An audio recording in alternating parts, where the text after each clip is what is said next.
Chapter 1. During my passionate youth, I fell deeply in love with my wife and spoiled her rotten. For her, I was willing to give up everything, study with her, strive with her in the big city, and settle down with her in a smaller one. To marry her, I humbled myself and met all of her family's unreasonable demands. For over a decade of marriage, because of my unconditional tolerance, we were known as the model couple. I thought we would be happy forever, until I discovered the secret on my wife's phone. "Baby, I'm sorry, I couldn't help myself. It's okay, I've already taken the pill. Why do you have to start touching me as soon as we get into the office?" They haven't left yet. I couldn't believe that my aloof wife would betray our marriage. When I confronted her with the evidence, she simply said if I wanted to continue living a good life, I should act blind. Thinking back on all the years of tolerance, a raging fire ignited within me. Since you two shameless adulterers have no shame, don't blame me for being ruthless. My mother, holding my grandson, casually mentioned her shift must have been tiring. She showered and went straight to bed as soon as she got home. I paused and shook my head, chuckling. "Mom, Chung-Yu and I have been married for over a decade. Don't overthink it. Even if every other woman in the world cheated, Chung-Yu wouldn't." I had that confidence. I met Chung-Yu in high school. During our passionate youth, I fell deeply in love with her and spoiled her. To pursue her, I gave everything. To help her improve her grades, I spent most of my time tutoring her one-on-one, ultimately controlling my own scores to ensure we attended the same university. After graduation, Chung-Yu wanted to stay in the big city to pursue her dreams. I worked tirelessly with her, day and night, until we finally bought a 2-bedroom apartment. Later, she decided the big city was too competitive and not suitable for living. So I moved back to our hometown with her, where we both secured government jobs. We sold the apartment in the big city and bought a 4-bedroom house in our hometown, leaving us with a 7-figure sum in savings. Before we got our marriage license, my mother-in-law made exorbitant demands for a hefty bride price and insisted we cover my father-in-law's expensive medical bills. I agreed to everything. Chung-Yu didn't have many connections, so my father, who used to work in a similar field, shamelessly begged his old friends for help, offering advice and guidance, which finally led to some minor achievements in her career after 2 years, managing a team of more than 10 people. In our daily lives, I always put her first. Because she had a sensitive stomach, I honed my cooking skills. Because she suffered from frozen shoulder, I specifically learned Yangzhou massage. I can say that I gave everything for Chung-Yu, freeing her from any worries. Since our son was born, I've cherished her even more. My sister-in-law is envious of my wife for having such a great husband. If Chung-Yu were to cheat, there would be no justice in the world. Besides, Chung-Yu isn't very passionate about intimacy. We only do it about once a week, so I thought cheating was impossible for her. I smiled and explained to my mother that Chung-Yu's workplace had recently implemented stricter regulations, requiring weekly on-duty shifts. As a low-level leader, it was normal for her to be stressed. My mother shook her head, sighed, and left with my grandson. Chung-Yu doesn't have a good relationship with my mother and often gives her the cold shoulder. However, I care too much about Chung-Yu, so my mother chooses to tolerate it. I know how difficult it is for my mother, so I always try to mediate their conflicts. I hope our family can live in harmony and happiness forever. Chung-Yu finished her shower and slept facing away from the door. Looking at her smooth back through her silk nightgown, I felt a surge of desire. I gently kissed her hair, my usual signal for intimacy. Since we hadn't been intimate for 2 weeks, I figured Chung-Yu wouldn't refuse. But she pushed me away impatiently, saying she was too tired and telling me to stop being so horny. I sat on the edge of the bed, forcing a smile, trying to convince myself that she was indeed too busy lately and needed a good rest. I took out my phone, planning a weekend family trip to Happy Valley. I started booking tickets and then checked my stocks and funds before getting ready to sleep. That's when my wife's phone, which was on her vanity, vibrated. I checked the time. It was late, and it was unlikely her workplace would send messages at this hour. I hesitated about whether to wake her. Just in case, I checked to see if it was an important work message, but I discovered the password was incorrect. I had never checked my wife's phone after we got married, but the password had always been her 6-digit birthday. Coupled with my mother's earlier comment, my heart sank. An extremely bad premonition washed over me. I tried to convince myself not to overthink it. reminding myself that the destruction of a relationship often starts with suspicion. Just as her phone was about to go dark, a WeChat message popped up. Yeah, my superior spoke to me. I'm getting promoted to deputy section chief soon. My heart tightened, and a wave of numbness spread through my body. I turned to look at my sleeping wife, my breath catching in my throat. The ominous premonition intensified. My gut told me that the person sending the message was definitely a problem. Perhaps because I cared about my wife so much, I knew her habits and routines even better than she did. At this time, under normal circumstances, she wouldn't receive work messages. I desperately wanted to wake her up and ask what was going on, but I was also terrified. What if she confessed? Our son was only 3 years old. If I confirmed that she was cheating, my proudest achievement, my happy family, would fall apart. Besides, with just this one message, she wouldn't admit anything anyway. My heart was heavy as I quietly put down the phone and went to the study, only then realizing my back was drenched in cold sweat, and my hands and feet were ice cold. I kept telling myself that I was so good to her. Why would she throw away a good life? As a government employee, the consequences of an affair were severe. She couldn't possibly be unaware of the repercussions. But that WeChat message kept gnawing at my mind. My suspicion grew. What kind of relationship would lead someone to congratulate my wife on a promotion in the middle of the night? What kind of relationship would allow someone to call my wife? Yeah. Perhaps out of fear of losing her, I didn't dare to think further. But the seeds of doubt, once planted, could no longer be erased. I sat in the study all night and made a decision. I would secretly investigate the relationship between my wife and that person. If they were just normal colleagues, I would treat it as a misunderstanding and be even better to my wife in the future, even agreeing to buy my mother-in-law a small apartment for her retirement. But if their relationship was impure, what would I do? So, the most urgent task was to get my wife's phone password. I tossed and turned, unable to sleep all night. Early in the morning, I came out of the study. My wife had already left for work. Chapter 2. I had some milk and went to work. Sitting in my office, I couldn't focus, my mind replaying the message from last night. A voice inside screamed at me to unlock that damn phone and find out who sent it. I barely made it to the end of the day. Instead of going home, I went to my wife's workplace. We worked for sister companies, a well-known national research group with excellent benefits and over 100,000 employees. I didn't go in but waited outside. Her company finished work at 6, but she didn't come out. I suspected the sender worked there. If they were having an affair, they'd surely leave together. At 7:30, I saw her leave alone. I breathed a sigh of relief, telling myself I was being paranoid. I didn't approach her, but rushed home and pretended everything was normal, playing with our son. Soon after, my wife returned and went straight to the bathroom. The sound of running water made my heart race. My suspicions resurfaced. I had to get her phone password. I wouldn't rest until I knew the truth. While she showered, I searched online and found a method. She didn't go straight to bed but played with our son, leaving her phone to charge in the bedroom. I put some cornstarch on my fingers, then wiped it off and sent her a link, saying our son's birthday was coming up and there was a toy on Pinduoduo that needed one more click to get a discount. Unsuspecting, she grabbed her phone. The cornstarch prevented face unlock, so she turned and typed in her password. I watched and memorized it. Our son's birthday reversed. After waiting for her to fall asleep, I got up, took her phone, and went to the study. The rooms were separated by only a wall, but my heart pounded in my chest. I quickly entered the password and checked her messages. I scrolled through everything. Apart from work group chats, it was eerily clean. I told myself I was overreacting, that she wasn't that kind of person. But then I remembered her recent coldness towards me, her increasing impatience with intimacy, the harsh words she'd say even in front of my mother, the occasional sneers and sarcasm. I wasn't convinced. Due to the nature of her work, Chung Yuezi rarely deleted conversations completely. I realized she'd recently changed her password. I remembered a friend mentioning that deleted messages could be recovered with special software.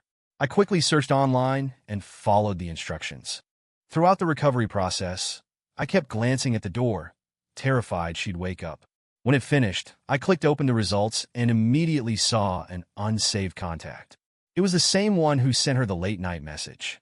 My hands trembled as I opened the chat. I scanned the text, my mind going blank. The software claimed to recover data, but it was mostly gibberish. Still, I pieced together chilling clues from the legible parts. Like the message sent at 10 p.m. Come down and get me. I'm an XXXX. Like my wife complaining. Why do you take your shoes and socks off as soon as you enter the office? They haven't left yet.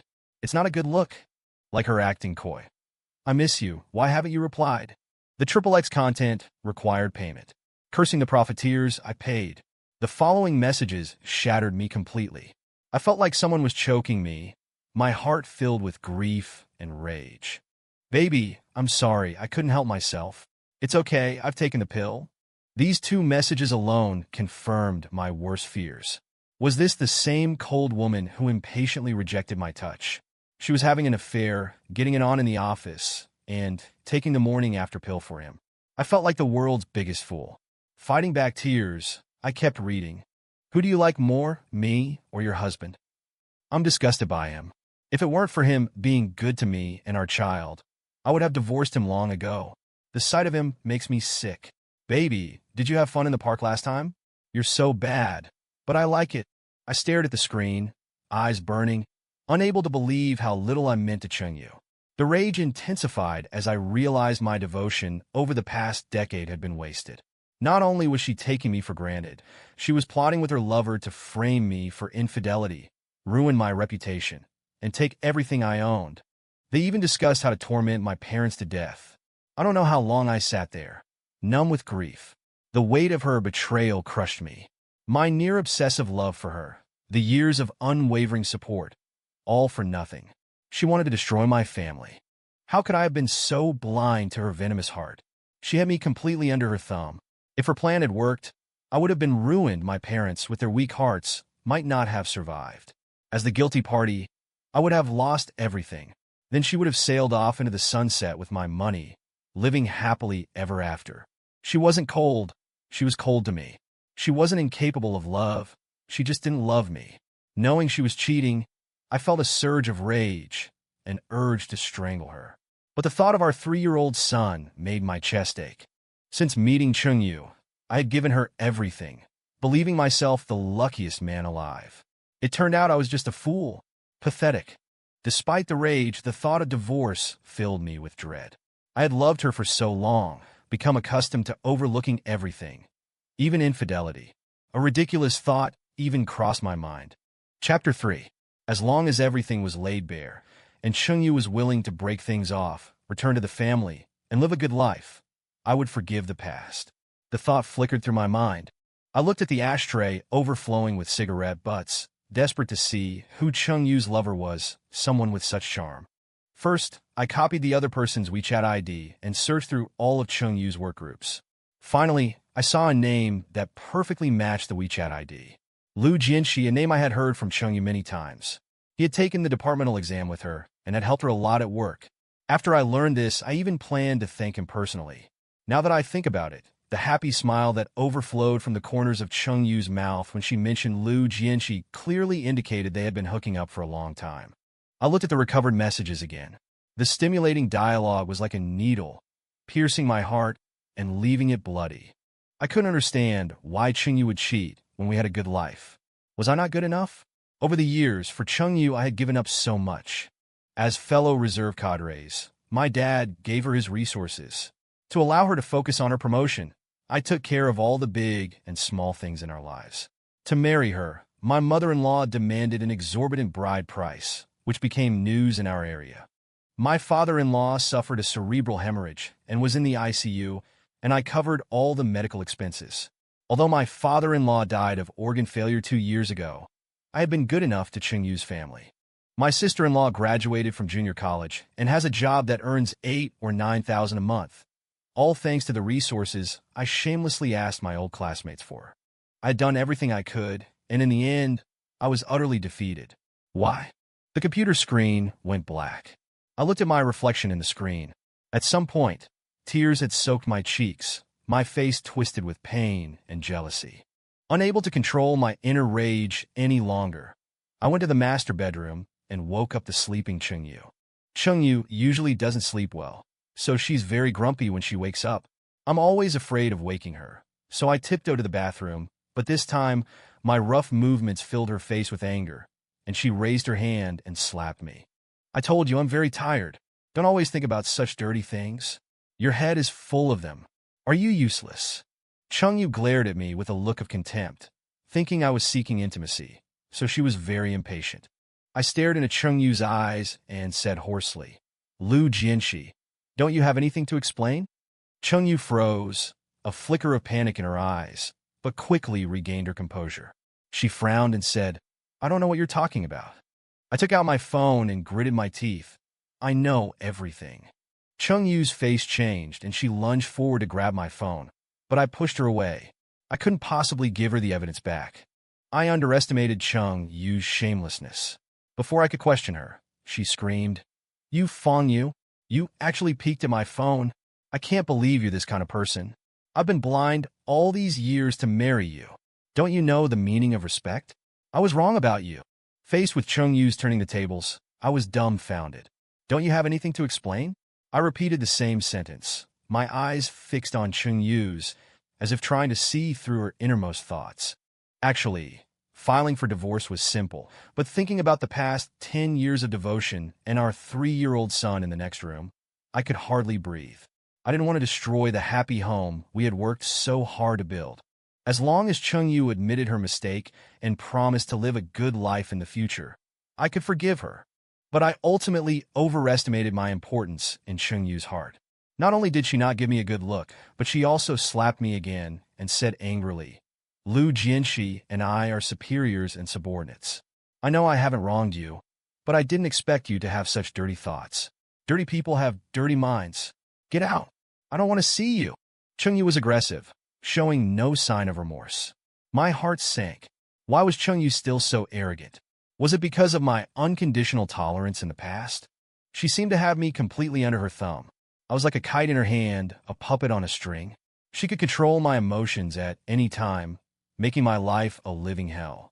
She was probably relying on the deleted chat records, assuming I couldn't find any evidence. So she took the initiative. As expected of a minor leader, she knew quite a few tricks. I suppressed the urge to retaliate and decided to give her one last chance. I said hoarsely, I recovered the WeChat chat you deleted. I read it all. Chung-Yu's face changed, and her eyes widened. She fell silent.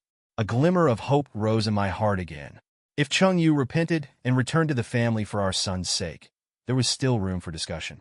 But Chung-Yu quickly raised her head and said in a tone I had never heard before, coldly, Since you already know, why are you still asking me? Yes, I did cheat. Being with you is too suffocating. You're a useless good-for-nothing. I don't want to live a life without power or influence. If you want to maintain this marriage, wouldn't it be better to be blind? Chung-Yu fiddled with the hair in front of her eyes, looking down at me, no longer hiding her disdain and contempt. I heard her words, and my head exploded. I couldn't believe that this was the consciousness of someone who had attended a key university and even submitted an application to join the party. Her distorted worldview overturned everything I knew about her. I have to go to work tomorrow.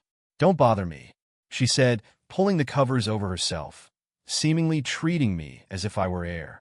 I sat on the edge of the bed, numb all over, unable to accept the attitude Chung-Yu gave me after her affair was exposed. Watching Chung-Yu fall asleep peacefully, my eyes gradually reddened, and a crazy thought surged in my heart. If I pounced on her, I could quickly strangle her and die together. But ultimately, I didn't dare, and I didn't want to.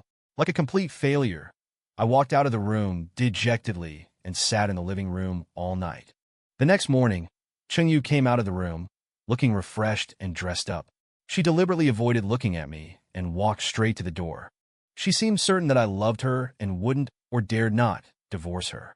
My mother came out of the kitchen holding my grandson and complained that my grandson had a cold and that his mother should care about him.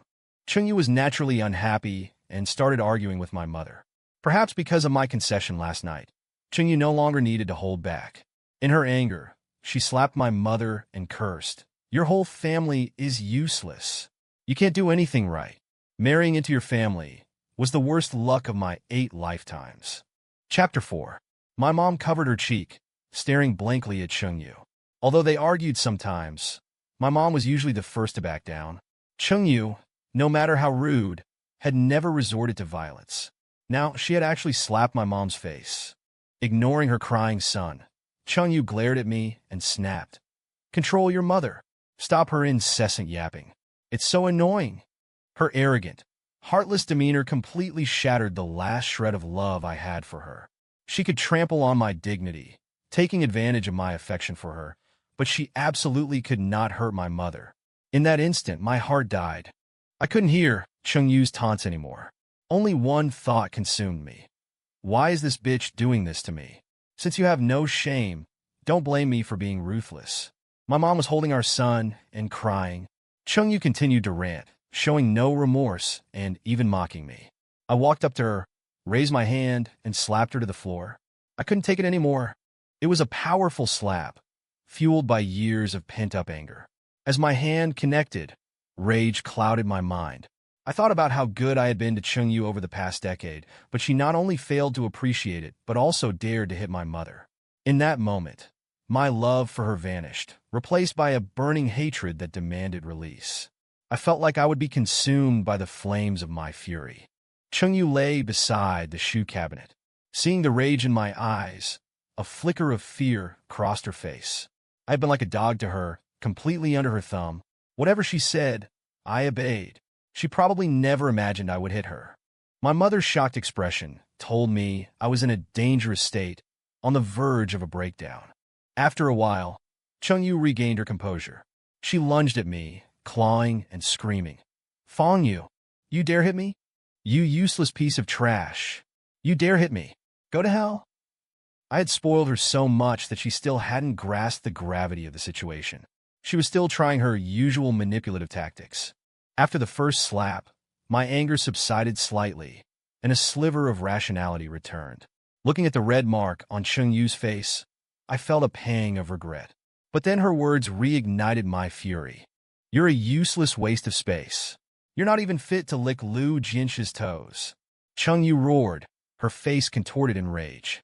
I knew she had a bad temper and could say incredibly hurtful things when angry, but she usually kept it under wraps in public, maintaining a facade of a virtuous wife and mother. Deep down, she was impulsive. I just hadn't expected her, in her rage, to utter such cruel, piercing words. They felt like a knife twisting in my heart. I lost control. I slapped her again and then kicked her hard to the floor. The love I once felt for her was now matched by an equal measure of hate. Anger had robbed me of reason. I had become a demon. I grabbed Chung-yu's hair and dragged her into the bedroom, her eyes finally registering fear. I slapped her twice more and roared. "Have you lost your conscience? You cheating bitch! How can you be so brazen? Are you tired of living?" I grabbed a fruit knife and pressed it against her neck, silencing her hysterics. "I'm going to kill you." Chung-yu was terrified. She had never seen me like this, so consumed by rage. She seemed to realize that one more word could be her last. I wanted to kill her, then go to her workplace and kill Liu, even if it meant mutual destruction. Just as I was losing all control, a knock on the door and my son's cries snapped me back to reality. A sliver of sanity returned. I stared blankly at Chung-yu, a chill running down my spine. If I hadn't regained control, I might have killed her, and then I would be facing death myself. My life would be over. My death wouldn't matter. But what about my 7-year-old parents and my 3-year-old son? How could I inflict such pain on my parents? And if I killed Chung-yu, wouldn't I be doing Liu a favor? He would be free to continue seducing other women and wreaking havoc. After the peak of my rage, I started to think strategically. The mask was off. There was no point pretending there was any love left. For over a decade, my unwavering devotion had only earned me Chung-yu's disdain and escalating abuse. I'd had enough. Since Chung-yu had changed her heart, she couldn't blame me for being ruthless. To get revenge on this adulterous couple, I needed a targeted approach. They were civil servants on the rise in their careers. Liu was about to be promoted, wasn't he? I would ruin him first. My immediate priorities were to gather evidence and protect my assets. We hadn't signed a prenuptial agreement, so even though she was the guilty party, she wouldn't walk away empty-handed in a divorce. Fortunately, after I passed the civil service exam, I had open stock accounts and investments in my parents' names to avoid complications. That was the bulk of our assets. Chung-yu had admitted to the affair in the living room. but I hadn't recorded it, so the chat logs weren't enough evidence. I needed a recording, but Chungyu wasn't stupid. When I pointed the phone camera at her, she remained silent, even when I brandished the fruit knife. She knew that a confession could ruin her. Chungyu bit her lip, tears silently streaming down her face. Fangyu, please don't ask anymore. Can't we just live a good life? I was wrong. I'm sorry. I scoffed inwardly. This kind of person didn't know the meaning of remorse. I bet the moment she left this house, she would call the police and accuse me of domestic violence. I knew her too well. I had to nail down proof of her affair as soon as possible. After several failed attempts, Chungyu's stubborn silence was infuriating. Just as I was at my wit's end, a message from Lu popped up on her phone. I knew this was my chance. Lu's message read, "I fell asleep last night. Did you miss me, baby?" Seeing his message made my blood boil. This bastard loved seducing other men's wives, didn't he? I would destroy him. I wished I could crawl through the internet and stab him. "Look, your baby is online," I sneered, waving the phone at Chungyu. Despite her attempts to stay composed, Chungyu panicked. She scrambled to her feet and tried to grab the phone. I kicked her back down, and she landed on her knees, eyes red-rimmed, begging, "Please don't ask anymore. I was wrong, okay? Let's just live a good life." Rage surged through me. Now she wanted a good life? When she was with Lu, did she ever think about her husband? Why eat shit when you have perfectly good rice? Chapter 5. My hatred for Chungyu surpassed anyone at that moment. All I could think about was revenge, destroying this adulterous couple, and making sure none of us had any peace. Fighting back nausea, I sent a message to Lu. "You ignored me last night. I'm angry." After a few vague exchanges, I couldn't hold back and went straight to the point. "I'm on my period these few days, and I'm feeling a bit. Can you chat with me?" This message was like a fly landing in shit for Lu. I could feel his excitement through the screen. I continued to lead him on, saying things that almost made me vomit, like, "Do you even remember where we had our first date? You were so bad." Lu, oblivious to the unusual situation, chatted enthusiastically, occasionally adding, "Baby, I miss you." I couldn't believe that Chungyu, with her higher education, would hook up with such a vulgar man. Or perhaps women present one face, but desire something completely different. I read every one of Lu's replies to Chungyu. Seeing her pale face didn't bring me any satisfaction, only endless anger and sorrow. Chungyu covered her ears several times, trying not to listen, and even attempted to rush out of the room, but I dragged her back and gave her a good beating. I wasn't feeling any tenderness now. All I wanted was to destroy them. Perhaps realizing she couldn't escape, Chungyu collapsed on the floor, covering her face and crying. With a grim face, I continued to extract information. After a nauseating half hour, I finally understood the whole story of their affair, and a raging fury surged within me, threatening to consume me. They'd been together for almost 2 years. Lu had only been married a short time. He was Chungyu's direct superior. They had worked together since their entry-level days, climbing the ladder step by step from the production line to the office. Lu had become a director, and Chungyu a stock-level administrative cadre in logistics. It was said she was likely to be promoted to director within the year. Chungyu's rise had been meteoric. Because of her proactive work ethic, she had organized the often chaotic entry-level documentation impeccably. She had also seized another opportunity, a speech contest everyone else had refused to participate in, which was then forcibly assigned to her. Coincidentally, my father had been in charge of the unit's party propaganda before his retirement. He had packaged countless individuals with this kind of sentimental stuff. The old man worked busily all night, producing a well-formatted, touching speech. It covered everything from missing her hometown while living in the big city to choosing her career despite being a mother. The leaders in the audience applauded. They thought they had found a gem, diligent and eloquent. Thus, Chungyu's career path opened up, and Lu slowly extended his dirty hands. I thought about how much my father had helped Chungyu in her career, and how she repaid us. In Chungyu's eyes, was I not even worth a toe of Lu's? I almost wanted to laugh. Knowing the whole story of their affair, the next step was to record it. But Chungyu wasn't stupid. No matter how I threatened or coaxed her, she started playing the guilt card, saying things like, "I'm so ashamed, don't ask anymore, do you want to drive me to death?" and other such nonsense. She refused to deny or admit anything. This drove me crazy. Lu, seeing that I hadn't replied for a long time, became impatient, asking when we could meet. I nearly had a stroke when I saw that. I hadn't realized how different Chungyu acted with Lu compared to with me. Unable to control my rage any longer, I roared at Chungyu. Why? From high school to university, entering society, getting into this unit, in everything I put you first, thought of you in every way, handed over my entire salary. With just the unit salary, could you have lived such a good life? Everyone says you must have accumulated good karma in your past life to have married such a good husband. I've done everything I can. Why are you shitting on the whole family? The more I spoke, the more aggrieved I felt. Gritting my teeth, I initiated a video call with Lu. Lu answered almost instantly, probably thinking that only Chungyu was home and wondering where it would be convenient to meet. But when he saw me, his expression was Oscar-worthy. I'll probably never forget his expression. Pupils dilated, petrified in front of the camera, utterly comical. Seeing his face made me even more furious. What the hell was this thing? My wife chose him over me?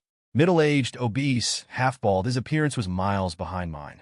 Although I was over 35, I regularly jogged and kept in good shape. Coupled with my 6-foot height and positive attitude, I looked like a young guy. I often get hit on by girls on the street. What the hell was wrong with me? Filled with intense resentment, I didn't need a mirror to know how terrifying my face must have been. I said chillingly, "Congratulations, Lu. I heard you're getting promoted to deputy director. But that might not happen tomorrow. Oh, I forgot to introduce myself. I'm your lover's husband." I grabbed Qingyu's hair and pulled her in front of the camera. "Take a look," I sneered. "He's the one who's going to marry you."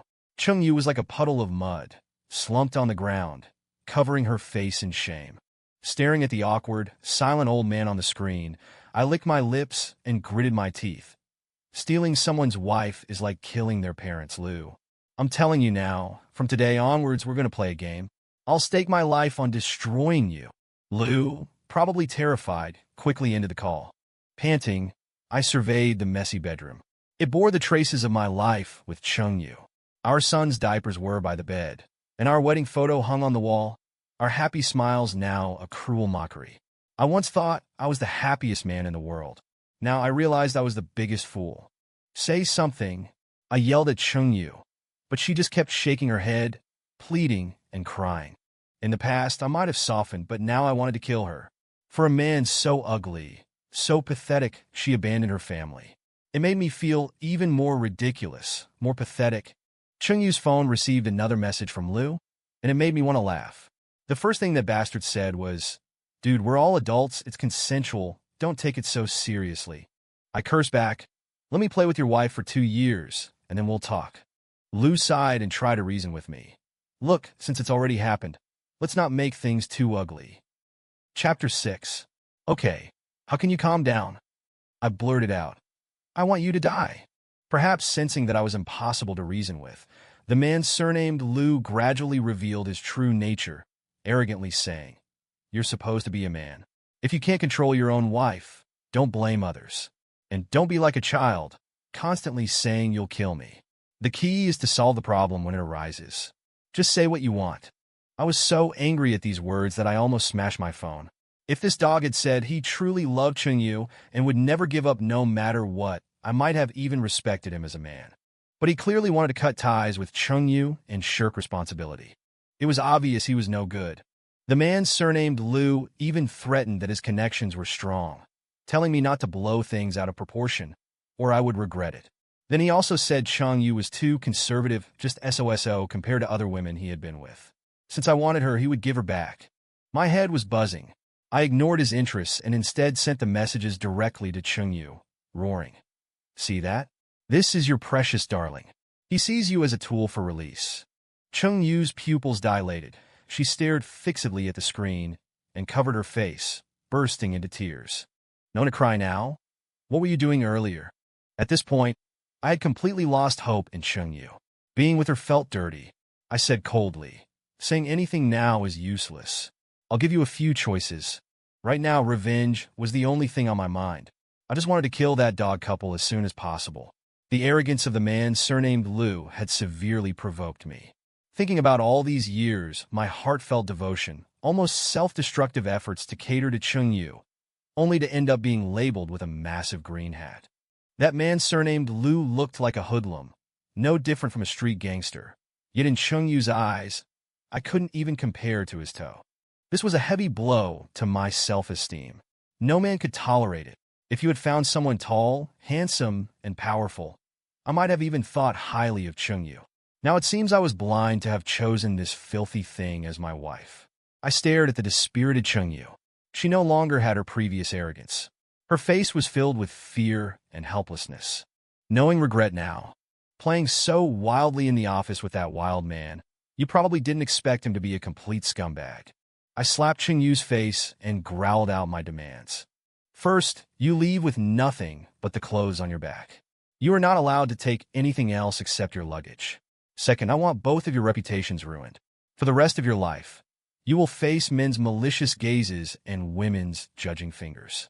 Your whole families can forget about ever holding your heads high again. Third, I want your reputations and I want your futures. I will go to your workplace. I will let your leaders and colleagues see the good deeds you've done. Don't even think about advancing in your career ever again. Finally, as long as I'm alive, if you two are doing well, I won't be. I used to love Chungyu so much, but now I've lost so miserably. So I will destroy them. At first, Chungyu didn't react much to the first two demands. But when she heard that I was going to make a scene at her workplace, her face changed drastically. She crawled over and knelt in front of me, clutching my pants leg, begging in panic. Please don't do this. If you make trouble at his workplace, he'll be completely finished. Looking at Chungyu like this, my blood froze. It felt like I was nailed to a pillar of shame. An indescribable humiliation spread throughout my body, and I kicked her to the ground in anger. If Chungyu didn't know the true face of the man surnamed Liu and was still speaking up for him, I could understand it. After all, they were playing so passionately. Maybe she had developed real feelings. But now that she knew that the man surnamed Liu had other women outside, Chungyu not only didn't regret it, but was still thinking about him. I felt as sick as if I had eaten shit, my head buzzing, so angry I couldn't speak. I grabbed Chungyu's head and slammed it against the cabinet, my eyes terrifyingly red, roaring.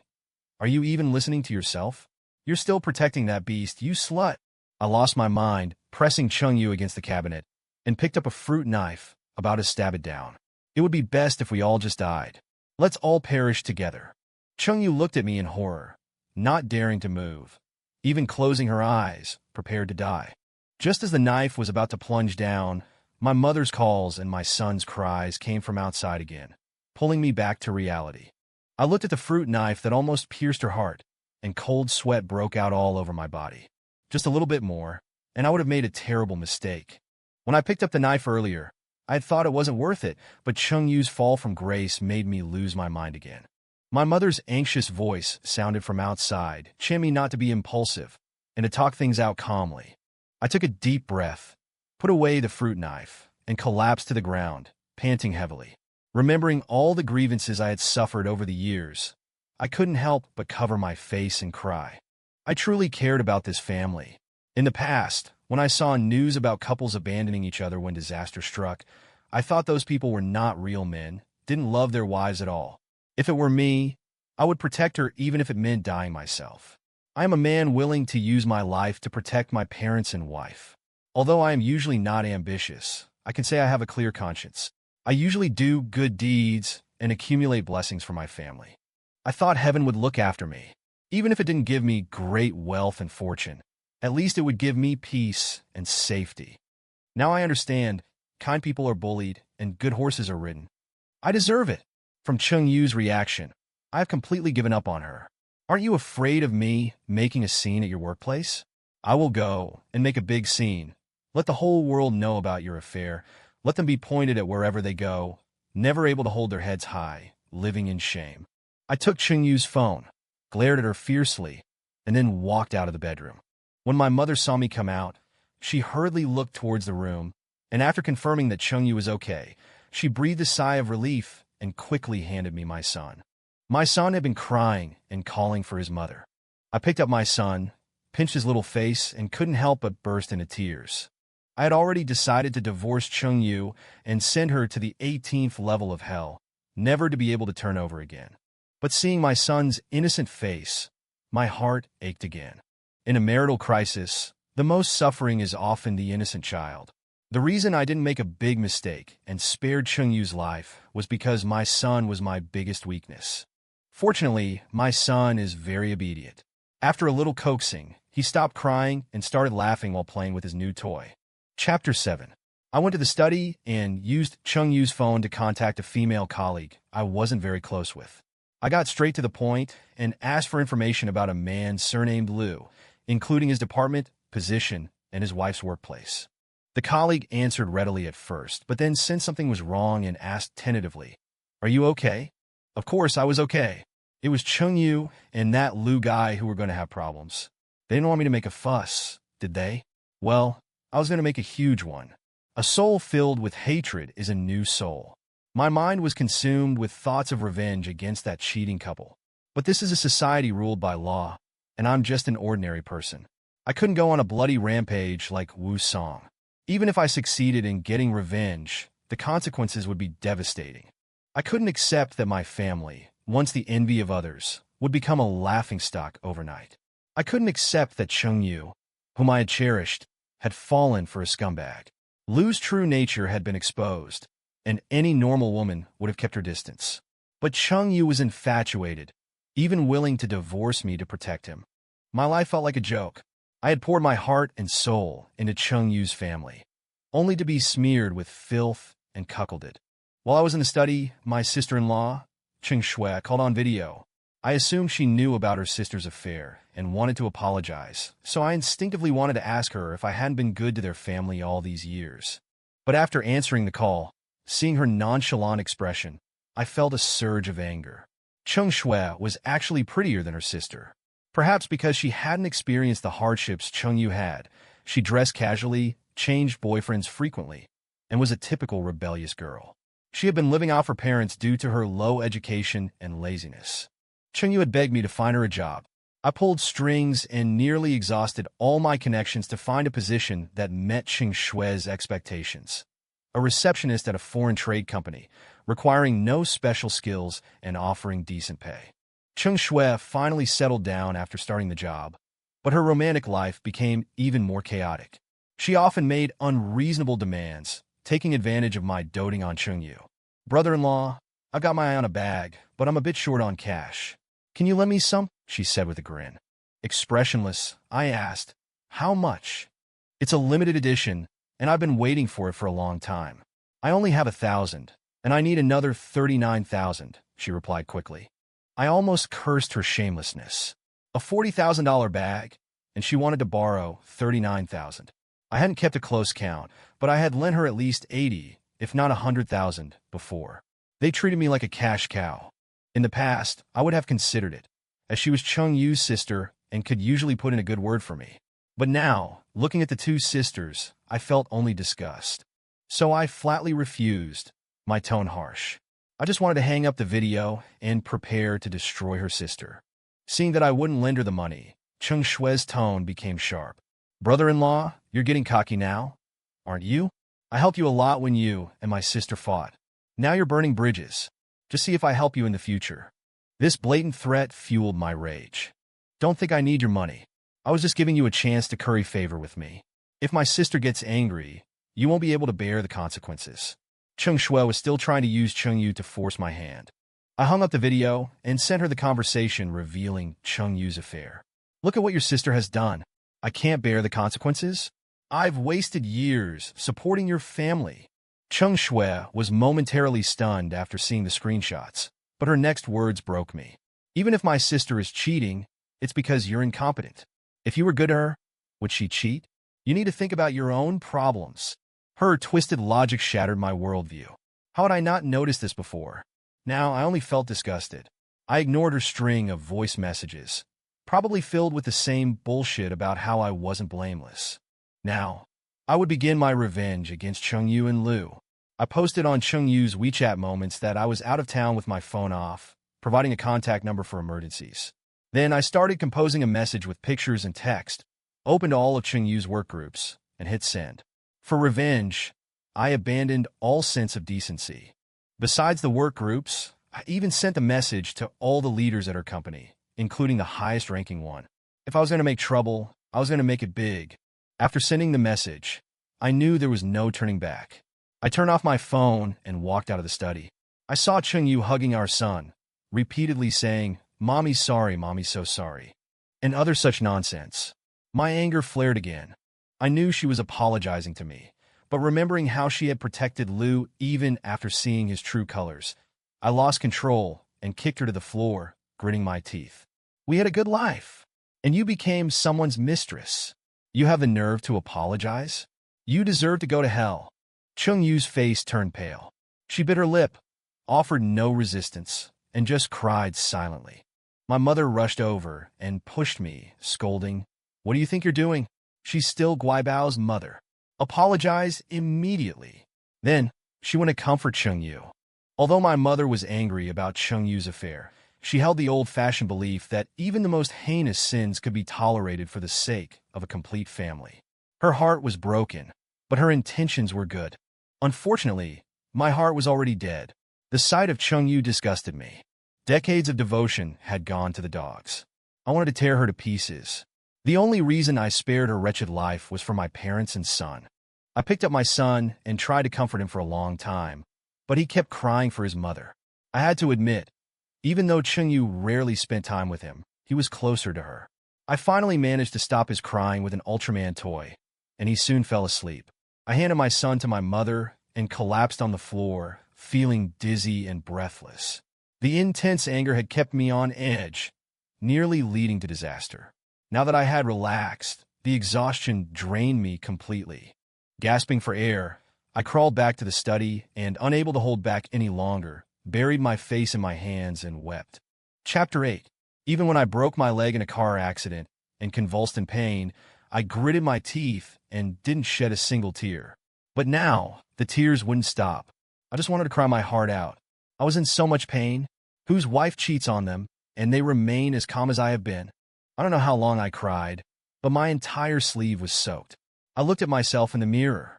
My eyes were bloodshot, and I was listless, like a different person. I hadn't relaxed since I found out about Chungyu's affair. My chest was filled with rage. I'd already sent the message to Chungyu's workgroup chat. I didn't care what the consequences would be. I had staked my reputation on making their lives hell. When I finally calmed down, I realized it was dark outside. I hadn't eaten all day, but I wasn't hungry.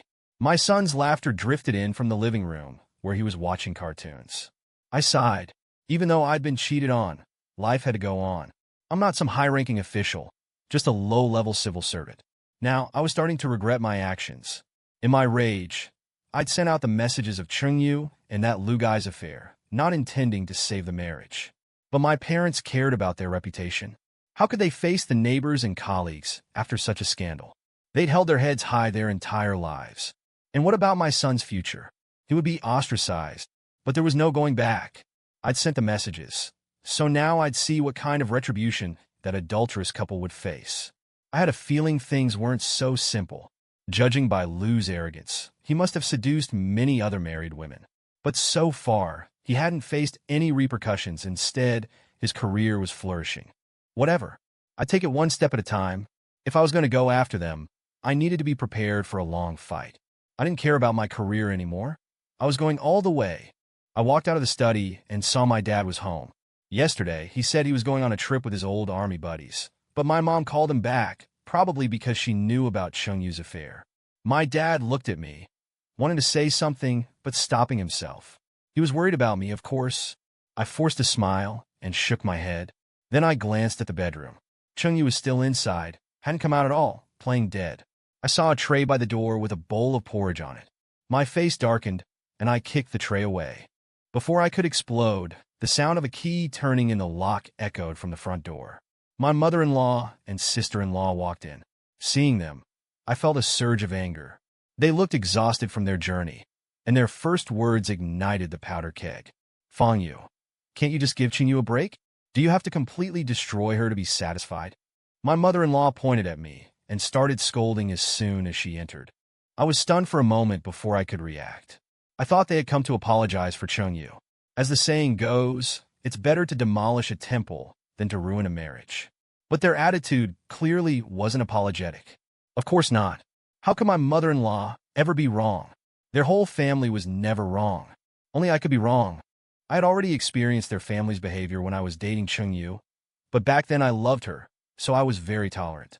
From the exorbitant betrothal gifts my mother-in-law demanded to my father-in-law's hefty medical bills, to my sister-in-law's job, even down to their broken microwave, I paid for everything. They took advantage of my love for Chung-Yu, treating me like an ATM, and never showed me any respect. My mother-in-law, especially, was never satisfied with me, always finding fault. It was probably because back in high school, a rich kid wanted to pursue Chung-Yu, but he was just playing around. Did they really think he would marry her? But my mother-in-law, from who knows where, heard that I had somehow sabotaged their chance to marry into wealth. So, after we got married, she made things difficult for me. I only told my parents the good things, hiding the bad, worried they wouldn't approve of me marrying into such a family. I constantly sang their praises. But what did I get in return? My mother-in-law barged in and immediately started accusing me of trying to ruin Chung-Yu's life. My sister-in-law was even worse, saying Chung-Yu had only made a mistake that any woman could make, and shouldn't I reflect on my own shortcomings? My mother-in-law was a rural woman with little education, so I could understand her crude language. But my sister-in-law had at least gone to college and worked for a few years. Didn't she even understand basic decency? Looking at the two faces in front of me, their arguments becoming increasingly absurd, I suddenly realized I had been too good to them. Now that I didn't love Chung-Yu, they were nothing to me. I finally understood why Chung-Yu felt no guilt after cheating. Damn, birds of a feather flock together. Like mother, like daughter. My mother-in-law still didn't realize who was wrong. She would always side with her family, regardless of the truth. She kept spouting her twisted logic, as if Chung-Yu's affair was my fault, that I wasn't gentle enough, that I didn't spend enough money on her, and that if a man was good enough, his wife wouldn't cheat. If she weren't an elder, I would have slapped her across the face. Before I could retort, my mother couldn't stand it anymore and stood up to argue with my mother-in-law. My mom usually had a good temper. Even when Chung-Yu angered her to no end, she wouldn't say a harsh word, enduring it all for the sake of family harmony. But now, her temper flared, and she argued with my mother-in-law until their faces were red. The two old ladies, who usually had their differences, nearly turned the living room upside down.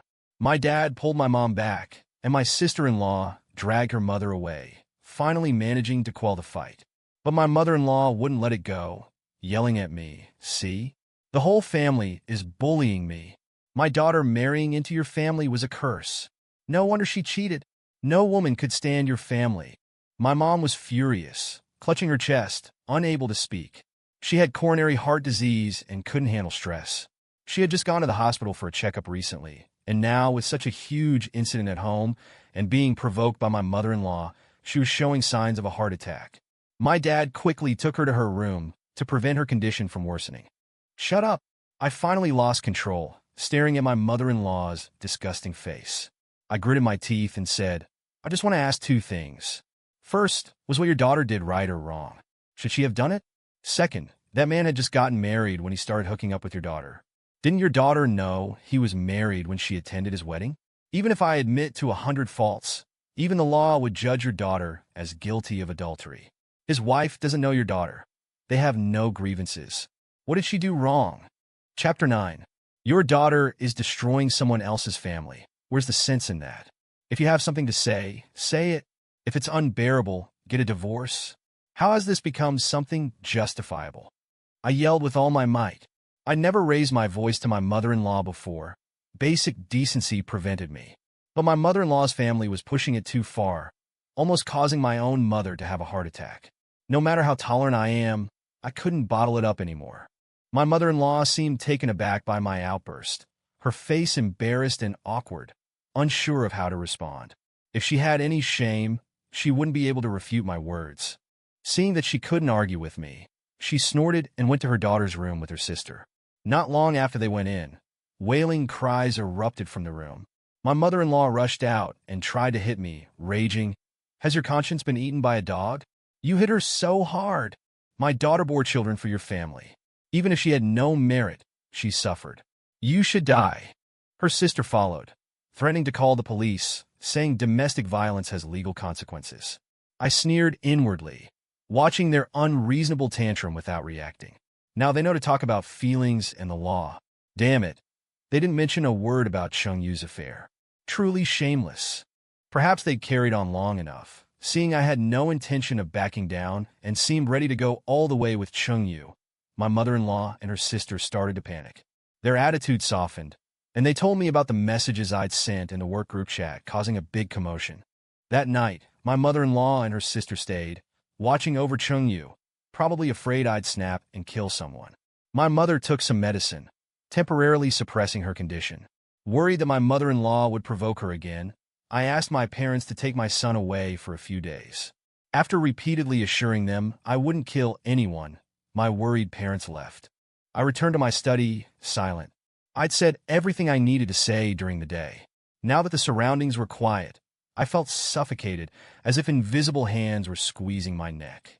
Looking at the wedding photo on my desk, Chung Yu and I were smiling happily. For the first 2 years of our marriage, we were actually very happy. Chung Yu was grateful that I overcame all obstacles and unconditionally met her mother's demands. She was so touched at the time, saying she would treat me well for the rest of her life.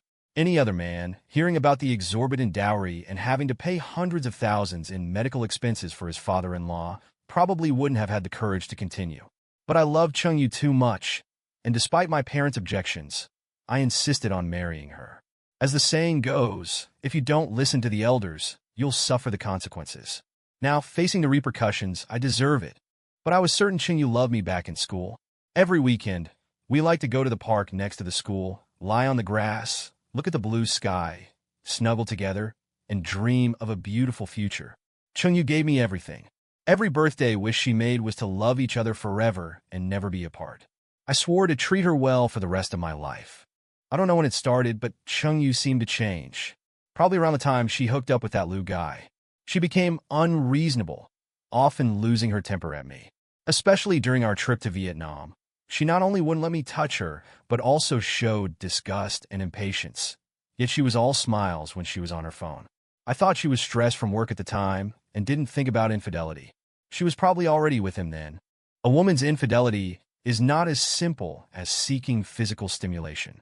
For someone as conservative as Chung Yu to take this step for so long, she must have considered the consequences and price of being discovered. That means she was a moth genuinely throwing herself into the fire. In her eyes, it wasn't fire, but light. What's hardest for me to accept is that the person Chung Yu cheated with is so pathetic. I thought of the saying, nice guys finish last. It's probably true, but should honest people have to endure everything? The study light was off. Only the cigarette between my fingers glowed, reflecting my haggard face in the mirror. The oppressive darkness enveloped me. My body trembled again, and hatred surged within me. I'd considered using the evidence in my hands to threaten those two dogs. Chung Yu would probably be obedient for a short time, but who could guarantee she'd stay that way? The reason Wu Dalong was silenced by Shimin Qing wasn't because Shimin Qing wanted to kill him, but because Wu Dalong threatened to tell Wu Song and seek revenge. Once a spouse has a change of heart, no one's home is safe. What if they conspire to kill me? Lu said we could talk. It was nothing more than an exchange of interests and money. I had a promising future. My boss had even talked about promoting me, but the location was a bit far. At the time, I was worried it would affect our relationship, so I refused. Thinking back now, I was so stupid. Chung Yu strived to improve herself, and I stayed put, ultimately becoming the unambitious one. And if I accepted Lu's conditions, swallowed my pride, and received compensation, I would never be able to hold my head high for the rest of my life, never able to stand tall. As for revenge, it was all impulsive, done in the heat of the moment. I spent the night in this half-asleep state. I was in a state of mental breakdown, sometimes dreaming of killing them both, sometimes dreaming of the time Chung Yu and I spent together in school. In movies and TV shows, the protagonists often cut off their own arms or legs for survival. It's not that easy. Even fingers are connected to the heart, let alone limbs. And now I have to tear down the family I've worked so hard to maintain, to take revenge on a wife I've been with for over a decade. Forget about actually doing it. Even coming up with a plan, even a beginning, is incredibly difficult. I woke up around 6 in the morning, feeling a heavy weight on my chest suffocating me. I let out a yell. I admire Chung Yu because I've been listening, and she appears to have not eaten for 24 hours. But what have I had besides a can of beer more than her? I lay there until noon when my phone suddenly started blowing up. First, a colleague from 3 floors down in the office, someone I barely spoke to, called me mysterious and cautious. She started by asking about my leave, and then went straight to the point. Hey, Xiaofeng, is everything okay at home? Sister, did something happen at work? Oh no, just asking. Don't get upset. The children are the most important. What? How did you know about this? Chapter 10. Oh, I just heard it from others. Look on the bright side, it's so common these days. Too much idle time. Last year, it happened at the branch office too. It was a big deal. It even went up to headquarters. A lot of people know about it. I barely managed to get off the phone with my older sister, and within an hour, I received countless calls. Buddies, classmates I hadn't spoken to in years. Even friends who had emigrated sent messages asking me about it. I was stunned. Although I was mentally prepared, it spread too fast. I had a bad feeling. A while later, an unknown number called. Hello, is this Fang Yu? Oh, I'm Chung Yu's supervisor. There's something I need to discuss with you. Could you come in? Sure, what time? How about 2 p.m. at the Moa coffee shop? After arranging the time and place to meet with her supervisor, a good friend of mine, Wang Tung, sent a voice message insisting on seeing me, saying he wanted to check on me and have lunch. No need to ask, he knew. Seeing that it was still early before 2 o'clock, I agreed. I was feeling frustrated and wanted to ask him how he found out. At lunch, Wang Tung said to me with a serious face, Dude, I heard it on the commuter bus. They were all talking about you and this thing on their phones. I saw the photo and it was you. Wait, what photo? The photo of you and your wife. Where? Show me. Wang Tung hesitated for a moment, then took out his phone and showed me a message in a group chat. It was a collection of chat logs and pictures. Basically, a few people from Chung Yu's workplace were chatting in a group, saying that something happened at our workplace, that Chung Yu and Lu Jianxi were together, and that Chung Yu's husband reported them. They were asking if there were photos, and saying there were in Chung Yu's WeChat moments, showing a month's worth of her posts. I instantly understood. It was my oversight. When I reported them, I didn't close Chung Yu's moments, where she had posted a wedding anniversary memory, which included our wedding photos. Now they had been pulled from there and posted everywhere. Whatever. Even without my photo, the city is so small, people who know me would still know it's my wife. Wang Tung sighed and asked me what I planned to do. I said I had an appointment with Chung Yu's supervisor later, and Wang Tung offered to drive me, so I agreed. After a simple lunch, I drank some alcohol. It was bitter, so bitter. Wang Tung drove me to Mo coffee shop. An old man was standing outside, seemingly waiting for a long time. I recognized him as Chung Yu's former supervisor, the one in charge of safety production and public opinion guidance. Chung Yu said he was a good person and would retire in 2 years, so he must be very anxious about such a big incident happening at the workplace, and he took the initiative to talk to me, hoping to minimize the impact. The group I work for is involved in scientific research and has close ties with the news media, so it has considerable influence. I had considered posting it online directly, but I was worried about my future life, so I sent it directly to Chung Yu's work group. The old supervisor was clearly a seasoned veteran. Seeing that there was still room for maneuver, he asked me to meet. He probably wanted to smooth things over. We introduced ourselves. The old man's name was Qin Wuyan, and I called him Uncle Qin. Uncle Qin was very polite, offering cigarettes and pouring coffee. After a few pleasantries, he got straight to the point. He sighed and said with a worried face, Fang Yu, this is a big mess. It's having a huge impact. No, Uncle Qin, this is an internal matter for the workplace, right? So what do you think should be done? What else can be done? They're both party members and leading cadres. They engaged in improper conduct, and the evidence is conclusive. They should be dealt with accordingly. My tone was firm, leaving no room for negotiation. Fang Yu, oh dear, this is a big deal. The higher-ups are furious. They deserve it. I sneered inwardly, not wanting to give Uncle Qin any room to maneuver. I immediately took out my phone, wanting to show the evidence of Chung Yu's infidelity, but suddenly realized I had been blocked by many work groups. I couldn't help but laugh in anger. Chung Yu's workplace acted so fast? But I quickly realized that it wasn't Uncle Qin who kicked Chung Yu out of the groups, but that Lu guy. The coward was scared too, because he was the admin of several groups. He must have been glued to his phone, and the moment the message was posted, he kicked her out. I could imagine how nervous Lu was at the time, and I felt a sense of relief. Uncle Chin, since they did it, they should be punished. I'm not like Lu with connections and background. I'm just an ordinary person. I can't just go to the workplace and kill them, right? I still have some basic legal knowledge. Uncle Chin was startled, as if he really thought I would do that. He said awkwardly, "Well, what if? And I mean if we could settle this privately? Like, have the parties involved offer some compensation?" I laughed angrily, my voice rising. I gritted my teeth and said, "Uncle Chin, I came here with sincerity to resolve the issue. There is absolutely no room for reconciliation. If I accept compensation, what does that make me? How much? That's my wife, at least nominally. How much per time? Annual subscription or monthly?"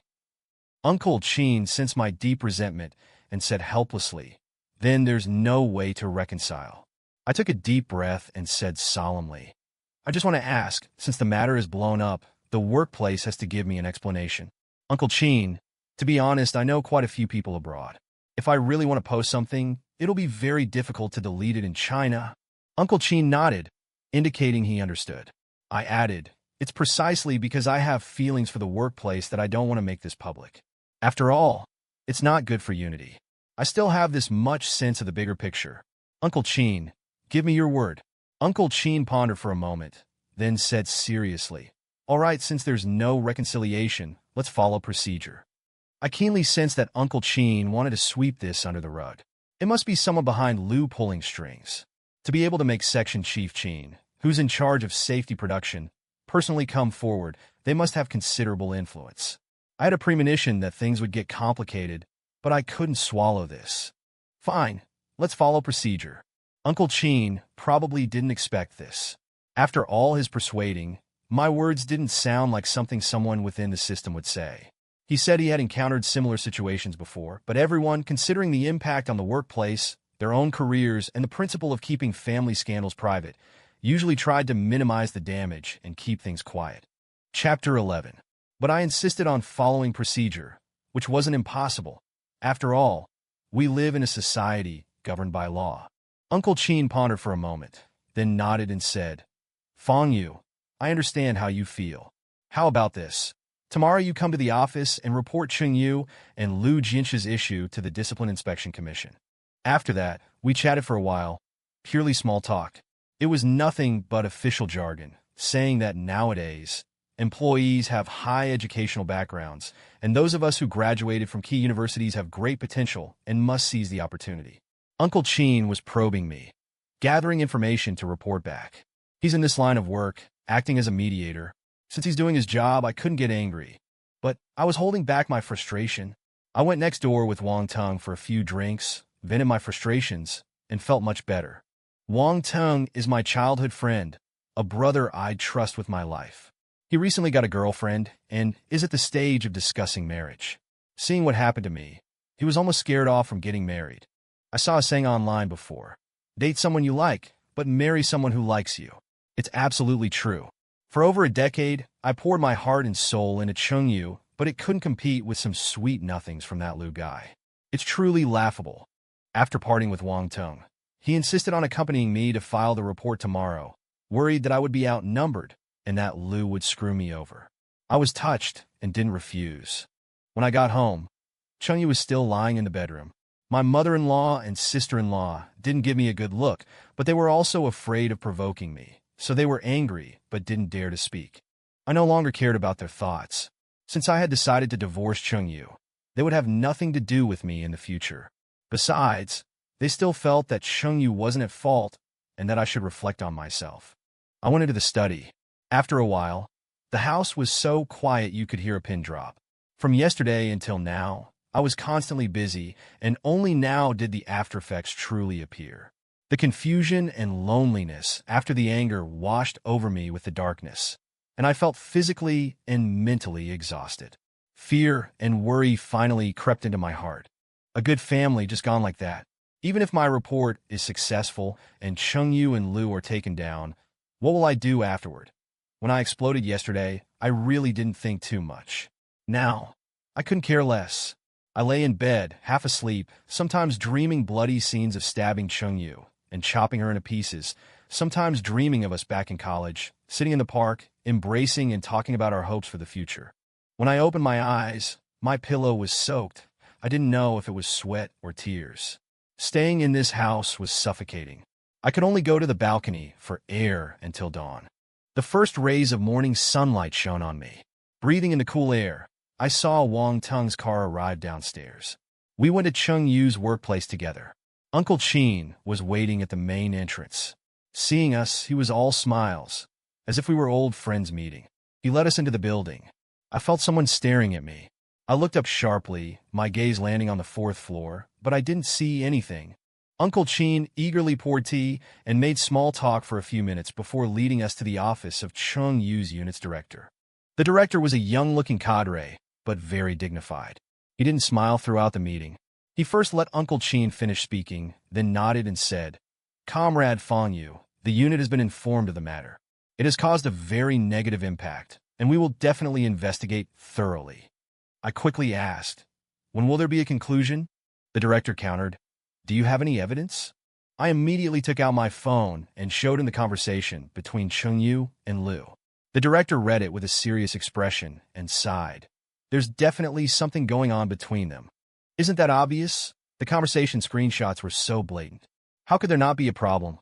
The director's tone changed. He looked me in the eye and said sternly, "According to our understanding from your wife's family, you resorted to violence after discovering this. Your wife is an employee of our unit, and our unit has a responsibility to protect our employees. Therefore, I must report this matter to the public security organs. Since you're here, why don't you give a statement as well later?" Hearing this, I understood. I narrowed my eyes. I actually wanted to explode on the spot. This was clearly an attempt to silence me, using my own employment against me. But I did resort to violence. The injuries were on Chung Yu. What should I say? Back down or fight back? But my mind couldn't process it at that moment because I was too exhausted from the past 2 days. Then Uncle Qin stepped in to mediate. He said a lot of meaningless things. I finally understood that besides the unit wanting to downplay the matter, Liu was also working behind the scenes. The director played the bad cop, and Uncle Qin played the good cop. Uncle Qin advised me to think things over carefully. After all, for the sake of my family and child, I shouldn't act too impulsively. I knew I couldn't fight back directly, or I would face consequences. So I pretended to agree to consider it. Uncle Qin insisted on driving me home and checking on Chung Yu by the way. I couldn't refuse. As we walked out of the building, I felt another malicious gaze. I looked up and met an ugly face. The other person smirked at me, with an indescribable contempt and disdain. I instantly recognized Liu. My eyes turned bloodshot. Seeing Liu so arrogant, I lost all reason and rushed towards the building. I was determined to kill him today. Wang Tung noticed something was wrong with me and quickly grabbed me, telling me not to be impulsive. Although Wang Tung is usually impulsive and several of his girlfriends broke up with him because they couldn't stand his straightforwardness, he is very rational at critical moments. I'm grateful to have such a friend. Thinking back, I'm glad he stopped me. Otherwise, I might have fallen into Liu's trap. He deliberately appeared in front of me to provoke me. If I had gone up and hit him, even if I didn't kill him, with his connections, getting a light injury charge against me would be enough to cause me serious trouble. A light injury can lead to imprisonment. If I were in jail, I wouldn't have the opportunity to file a report. If the matter dragged on, it would definitely be swept under the rug. The one who would benefit would be Chung Yu, and she might even kick me while I was down. Uncle Qin panicked a bit. On the way back, he saw how angry I was and kept trying to persuade me, giving many examples, all about how a former colleague had a similar situation. Because of his wife's infidelity, he caused chaos at home and at work, and as a result, his child lacked love growing up and became a complete mess. I lay in the back seat, closing my eyes, unable to hear a word from the outside world. The rage filling my chest was about to make me explode. I had still taken things too simply. They were all part of the same unit. It was normal for them to cover for each other. They had probably already colluded with Uncle Qin and were waiting to see me become a laughingstock. Chapter 12. Uncle Qin's well-meaning words sounded like harsh mockery to me, but I didn't expose him, letting him continue his performance. Seeing my silence, he thought his words were having an effect and smiled even more kindly. At home, Uncle Qin first stood at the bedroom door and glanced at Chung Yu. I don't know if she was too ashamed to face anyone or simply had no energy, but she had her back to the door, and I couldn't see her face. My mother-in-law and sister-in-law, seeing their daughter's boss at the house, thought they had found someone to support them and started wailing, saying how badly I treated Chungyu and that I was mostly to blame for her infidelity. If Wang Tung hadn't held me back, I would have slapped them both. Had I treated them badly? I'd poured my heart and soul into them, spending over $1 million. Who else had been such a sucker for over a decade? Now they were twisting the facts, truly vicious. Fortunately, Uncle Chin was good at smoothing things over. He briefly comforted them and then turned to me, starting by mentioning how highly valued Chungyu was at work, how highly regarded she was by the higher-ups, and how she was due for a promotion soon. If this continued, it would all be ruined. He also said that Chungyu was one of the most capable and talented young reserve cadres he'd met. He shouldn't have mentioned that. It just fueled my anger. Do you know where the article that got her so much attention came from? My dad wrote it. My dad did this kind of work before he retired. If his former workplace hadn't stopped him, he would have been a section chief long ago. Uncle Chin froze, his expression turning awkward. I didn't give him a chance to continue persuading me. Do you know who wrote her logistics management report at your year-end summary meeting a few days ago? I did. In late November the year before last, when she first took her current position, they wanted a summary report the following January, less than 2 months after she started. Not only was her previous production work completely unrelated to logistics, she hadn't even learned everyone's names yet. What could she possibly summarize?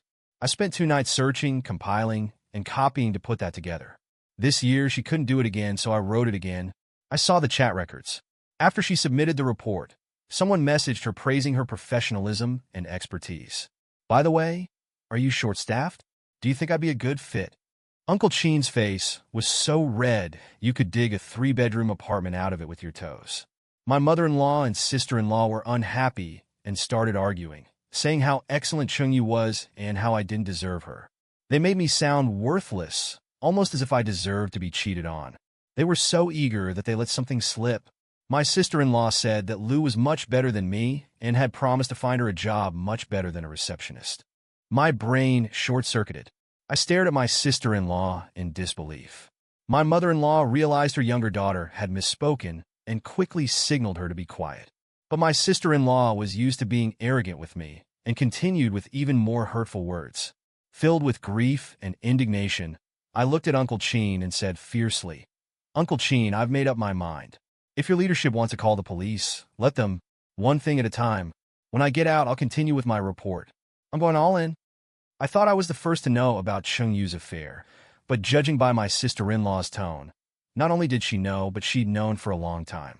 I finally remembered when my sister-in-law asked to borrow money, saying if I didn't lend it, plenty of others would.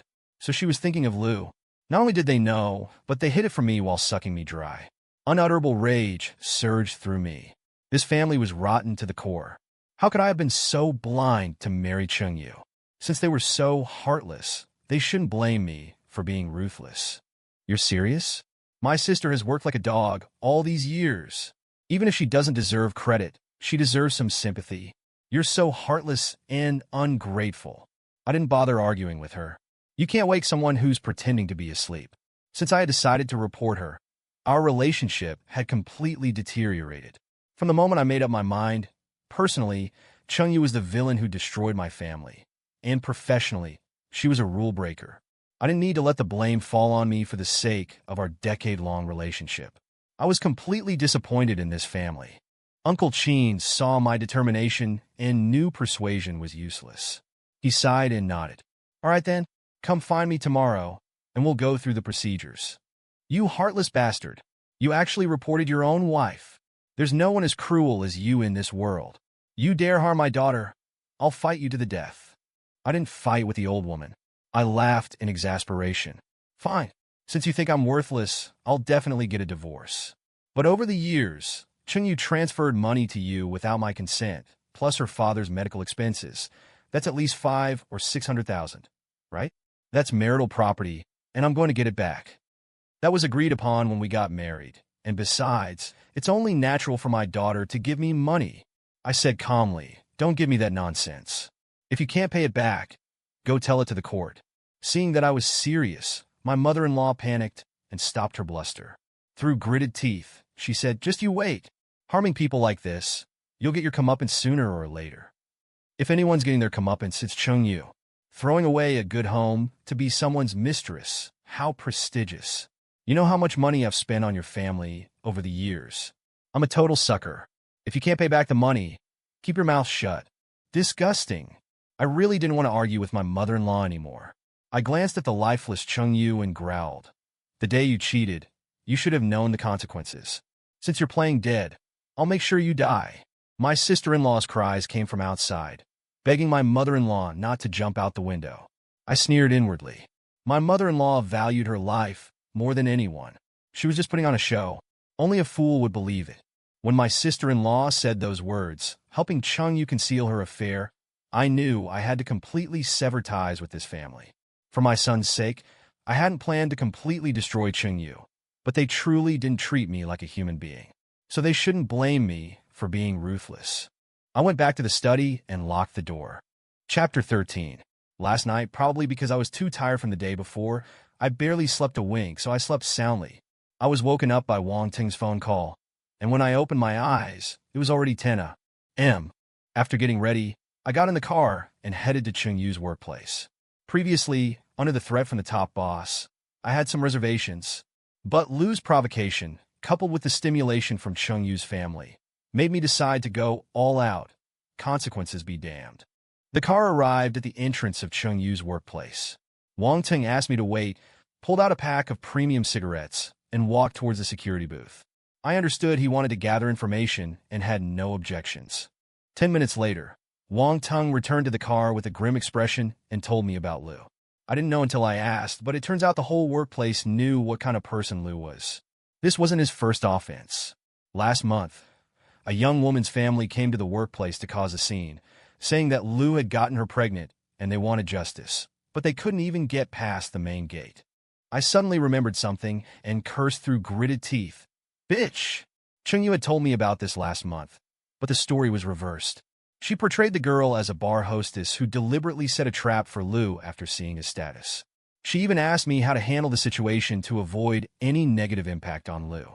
I just casually said that it was typical of a scumbag not to realize he was being trapped until the girl got pregnant. I noticed Chung Yu's expression was unpleasant at the time and thought I had said the wrong thing. Thinking about it now, I'm such a fool. From this perspective, Chung Yu clearly knew that Lu was playing around outside and that she wasn't his only lover, not even a mistress. And me? Not only was I blamed, but I almost helped that beast devise a plan. Thinking about it now makes me feel sick to my stomach. The more I thought about it, the angrier I became. I cursed again, although I had given up on Chung Yu. At this moment, I had murderous thoughts and couldn't wait to destroy that adulterous couple. Wang Ting didn't expect my reaction to be so strong and advised me to stay calm and not be led by the nose during the reporting process. I took a deep breath, looked at myself in the rearview mirror, and nodded. Uncle Chin came out of the gate, still wearing a kind smile. We went up to him and, without further pleasantries, went straight to the point. But Uncle Chin said that the unit's disciplinary committee couldn't handle this matter, mainly because they didn't have the authority. We had to go to the next level, the branch company's headquarters. So we took Uncle Chin's car to the branch company's office building. The person who received us was the director of the branch company's disciplinary committee, a man in his early 40s, wearing a gray jacket and black frame glasses. He looked harmless, but I knew that to reach the position of director of the branch company's disciplinary committee, he either had strong backing or strong personal abilities. Either way, if he intended to favor Lu, the reporting process would be difficult. On the way to the office, I had already prepared myself. If the branch company's headquarters tried to shirk responsibility, I would bring out the company's rules and regulations, specifically those related to work conduct, which I had memorized. Although I was an ordinary citizen, and this was the first time I had gone to the disciplinary committee to report, and the subject was my nominal wife and the well-connected Lu, no matter what, having taken the first step, there was no turning back. Strangely, the anticipated difficulties didn't materialize. The director of the branch company's disciplinary committee was approachable and received us warmly. His tone was sympathetic. He said, "Comrade Fong Yu, I've heard about your family matters. No man could accept this. Let's skip the small talk and start the process." The procedure was very formal. First, he had me draft a written report which stated, "I am Fong Yu, and I am hereby reporting the inappropriate relationship between Chung Yu and Liu Jianxi from our company. I have a large amount of call records and video evidence. I earnestly request the organization to investigate." After signing it and handing it to the director, he asked me to present the evidence and took photos of it from my phone. The process was completed quickly, and we left the office building. It was noon when we stepped out of the gate. The sun was high in the sky, and the sunlight was exceptionally dazzling. I looked up directly at it, feeling as if I had been reborn. An indescribable feeling welled up in my heart. It's quite tragic when I think about it. I came here full of anger, but when I actually submitted the report, my heart was still pounding and I felt lost and helpless. I resented Chung Yu, but resentment aside, the thought that the person I reported was my wife of over a decade, the mother of my son, and that our love story, from school uniforms to wedding dresses, had come to an end was devastating. Uncle Chin dropped me off at my workplace and then went off to attend to other matters, probably reporting the specifics to the leadership. I didn't think much about it, believing that Chung Yu and Liu Jianxi were finished. Before coming, I had searched online about cases where wives reported their husbands, who were company leaders. Most of them had results within a few days. I thought my report would be no different. But as soon as I got into Wang Teng's car, I received a text message from an unknown number, which immediately infuriated me. It was clearly a provocation from Liu. It read, "Don't push your luck. This isn't the first time I've been reported.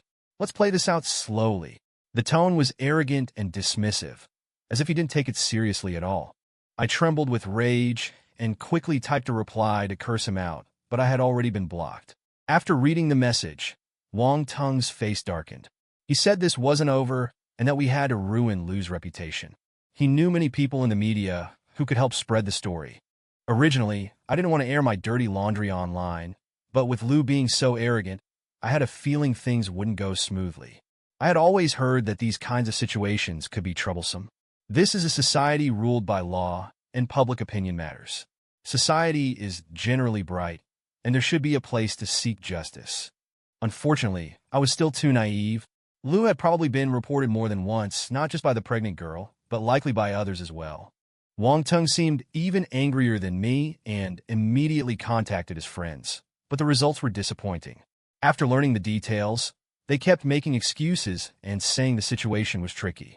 I had anticipated this outcome, so I was resigned but accepting. After all, they also had to make a living. Wang Teng was frustrated at not getting the results he wanted, complaining that those people usually acted like brothers, but none of them could help when it mattered. I understood their difficulties and said we should first see how the branch company's headquarters handled the situation and then think of other solutions if necessary. I originally thought that after reporting to the disciplinary committee, that adulterous couple would quickly pay the price. But the thought that the results might not be satisfactory made my heart sink. I didn't rush home, but instead found a place with Wang Teng to discuss our next plan. Chapter 14. If the branch's disciplinary committee really helps Liu stall, dragging it on for 3 to 5 years, the situation will be long gone. After much discussion, we finally found a feasible solution. First, I'll learn how to post online and gain traffic, using public opinion to pressure the authorities to deal with Chung Yu and Liu. This is a last resort. If the traffic is high and this family scandal goes public, I'm worried my parents won't be able to handle it. The company will also be very angry. After all, it affects their reputation, and they will definitely try to obstruct me. My future promotions within the company will be impossible. But I can't worry about that much. Liu is too arrogant. I can't swallow this anger unless he's utterly disgraced. Wang Teng told me that his friend was sorry. Although he couldn't directly post the video, he could help me generate traffic and also told me some industry secrets. If I directly post on Douyin or WeChat, with the group's influence, it's very easy for them to delete it. It's best to find a more open platform, so he recommended Weibo. I diligently took notes and expressed my gratitude. This is a desperate, mutually destructive approach, and I don't know what the final outcome will be. On the way home, my heart was heavy. When I reached the building entrance, I saw an ambulance. 2 paramedics were carrying a stretcher with Chung Yu on it. Without waiting for me to speak, they put her in the ambulance and left. I hurried home. My mother-in-law and sister-in-law had packed their bags and glared at me fiercely. as if I had done something heinous. Before leaving, my sister-in-law regained her usual arrogance and snorted, "You'll get your comeuppance sooner or later." My mother-in-law gritted her teeth and joined in the cursing. I watched them calmly, like two jumping clowns.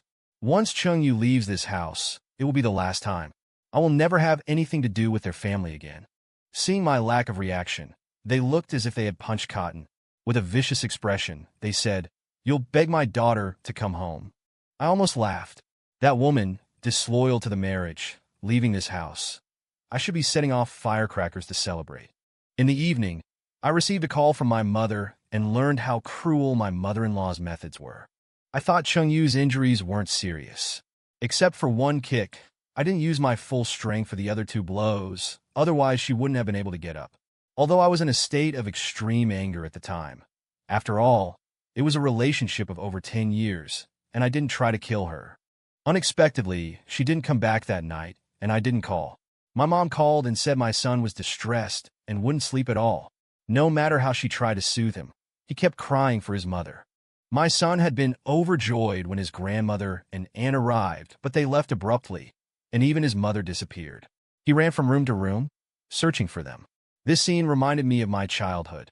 My father was very busy with work, so without my knowledge, they left me, a 6-year-old, at my grandmother's house. Although I returned to my parents a few years later, I still remember the day I woke up and couldn't find my parents. I searched everywhere in my grandmother's small house. The bathroom, the wardrobe, under the bed. I thought my parents were playing hide-and-seek with me until I couldn't find them even after searching the cupboards. And then I burst into tears.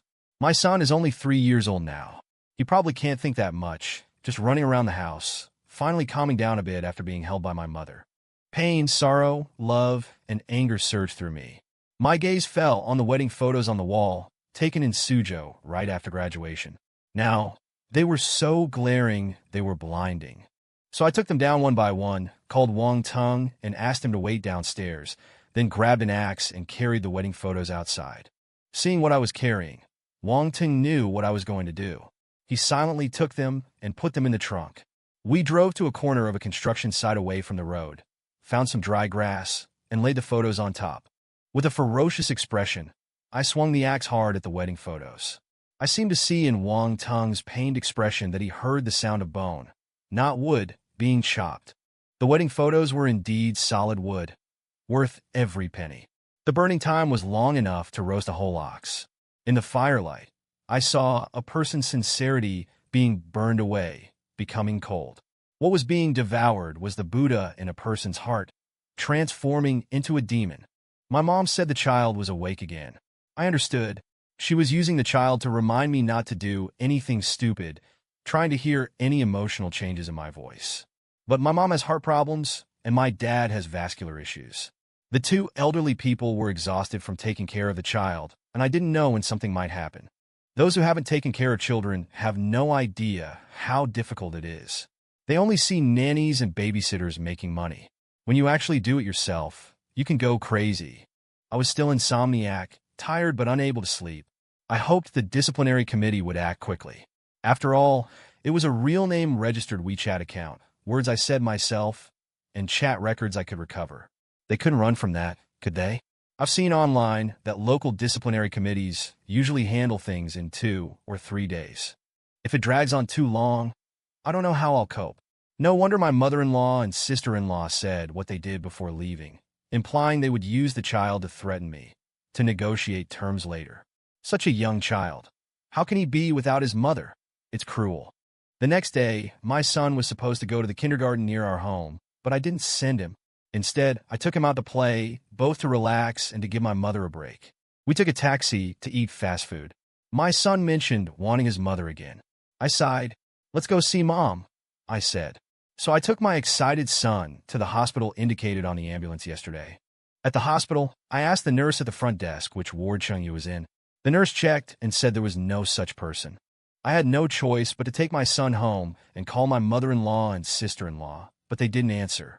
I called Chung-Yu's relatives and friends according to her phone contacts, and they all said she wasn't with them. Then I knew. No need to search. I'll just wait for them to contact me. At this point, I checked Chung-Yu's WeChat and couldn't log in. She must have had someone freeze her account. Chapter 15. My initial feeling was that since she left without any formal procedures, she must be trying to gain something. It's obvious what she's using. Knowing my parents' poor health, she dumped a 3-year-old child on us, hoping we'd buckle under the pressure and beg her to return, allowing her to dictate the terms of her comeback. Realizing this, I knew I had to change my stance. There's no point in having expectations for an enemy. I thought it would take Cheng-Yu a long time to contact me, waiting for my family to fall apart before making her demands. Unexpectedly, that very night, my mother-in-law sent me several voice messages, berating me. Has your conscience been eaten by a dog? How could you be so cruel? Are you trying to drive her to her death? If anything happens to my daughter, I'll die with you. Her insults were incredibly harsh, hysterical, as if we had a deep-seated feud. Well, she wasn't wrong. When Cheng-Yu left, she took the household money I'd given her, around a few $100,000. It was marital property. Now, who knows where she's hiding, probably too ashamed to face anyone. Already frustrated, I snapped under her barrage of curses. Your whole family is a bunch of leeches. You have no right to talk about conscience. Don't think I won't curse you back just because you're older. If you have something to say, say it. Otherwise, shut up. She yelled. You still won't admit it. It's because you cheated. You think you're some prize? If you weren't bad to my daughter, someone else wouldn't have pursued her happiness. I was blind to let my daughter marry you. My face darkened. She has the nerve to cheat. Ask yourself, have I treated you poorly over the past decade? I've worked tirelessly for this family, and in the end, it couldn't withstand Lou's sweet talk. You haven't seen your daughter's slutty behavior, have you? I'll show you right now. I was so angry I was incoherent. My in-laws had disappeared for days, leaving me emotionally drained. I knew their game plan, no compromise. Anyone who could forgive being cheated on deserves a medal. My mother-in-law continued ranting, so I hung up. The world was instantly quiet. Soon, she sent me several links. One was to a trending forum post, with over 10,000 replies in just half a day. The title was glaring. Marry a reformed prostitute, but never a cheating wife. Affair between XX unit female cadre Cheng X and Lu XX. Although Cheng-Yu's photos were censored, they were barely covered, easily identifiable. Lu Jinch's photo wasn't censored at all. Below were chat logs and a video of Cheng-Yu denying the affair. This was the content I had angrily posted in Cheng-Yu's workgroup chat, copied verbatim. The post was written in the first person, making me the prime suspect. The second link was to a Weibo post titled, What's the truth behind the affair between male and female cadres at XX unit? It had been reposted hundreds of times. There were links to other apps, but they weren't as popular. I didn't bother clicking. The content was likely the same. My mother-in-law was furious because she assumed I'd expose Cheng-Yu and Lu's affair online for revenge. For a face-saving rural woman, this was a devastating blow. They thought using our child as leverage would prevent me from publicizing anything, as family scandals are kept private. Now, this online exposure had severely impacted them, so I was the first suspect. I, of course, denied it, but she didn't believe me, cursing me vehemently and wishing me hell. Uncle Chin from Cheng-Yu's workplace called, signed, and saying I was too impulsive. I repeatedly insisted it wasn't me. He was skeptical, saying it was pointless to argue since it had already happened. The unit leaders were furious about the damage to their reputation and had reported it to the police for defamation. I hadn't done it, so I wasn't worried. 2 days later, the posts were deleted. I learned the truth, which was quite comical. Everyone thought I'd posted out of revenge, but it was someone else from Cheng-Yu's unit. One was Lu Jinch's superior, divorced and single for years, even more promiscuous than Lu. He held some power and had many affairs. He'd pursued Cheng-Yu for years, but was rejected. Finding out she was with Lu, he felt deeply insulted and posted online for revenge. The other was Lu Jinch's rival, who lacked Lu's connections and resorted to dirty tricks. This kind of drama is common in both public and private sectors. Wherever there are people, there's infighting. Cheng-Yu and Lu's rapid promotions naturally sparked jealousy, so there would likely be more trouble. Cheng-Yu's boss held a staff meeting, emphasizing conduct and discipline, forbidding employees from discussing the matter under threat of severe punishment. A week later, things calmed down. The posts were deleted without my intervention, but new ones kept popping up, suggesting Lu had made many enemies. Leaving that aside, something happened with my son. I finally understood the cruelty of my in-laws' tactics and the severe impact on my family. I had a premonition. The lack of a mother was a serious issue for my son. Shortly after arguing with my mother-in-law, I received a call from his kindergarten teacher saying he'd hit someone. I was stunned. My son was usually well-behaved, a bit mischievous, but not violent. It turned out the teacher had assigned a drawing of their mothers. My son, having not seen his mother for a long time, started crying. Another child, likely influenced by gossip at home, said he didn't have a mother. Kids say the darndest things, but those meddling parents shouldn't have discussed our family affairs. My son, enraged, fought with the child, nearly blinding him. The situation was serious, so the teacher had to call me. Chapter 16. I rushed to the school and saw a young couple surrounding my son. He was huddled in a corner, his face full of grievance, tears streaming down. My heart felt like it was being squeezed, making it hard to breathe. The couple wanted to continue lecturing him, so I rushed forward and shielded my son, glaring at them angrily. Probably intimidated by my demeanor, they stopped scolding but threatened to call the police, saying that if their child's eyes were damaged, I would be responsible for life. With a cold face, I asked the kindergarten to retrieve the surveillance footage. After watching the video, the parents looked embarrassed, their confidence significantly diminished. After all, they shouldn't have been bad-mouthing others in front of the children. We went to the hospital for a checkup. Their child's eyes were fine, and the matter was dropped. My son has been staying with my parents for the past few days. When he saw me, he reached out for a hug, then cried out, "Mommy!" My heart ached. Children understand nothing. They are the most innocent, yet they have to bear the consequences of their parents' mistakes. He could have been happily attending kindergarten, but now he's become the subject of ridicule. My son is only 3 years old.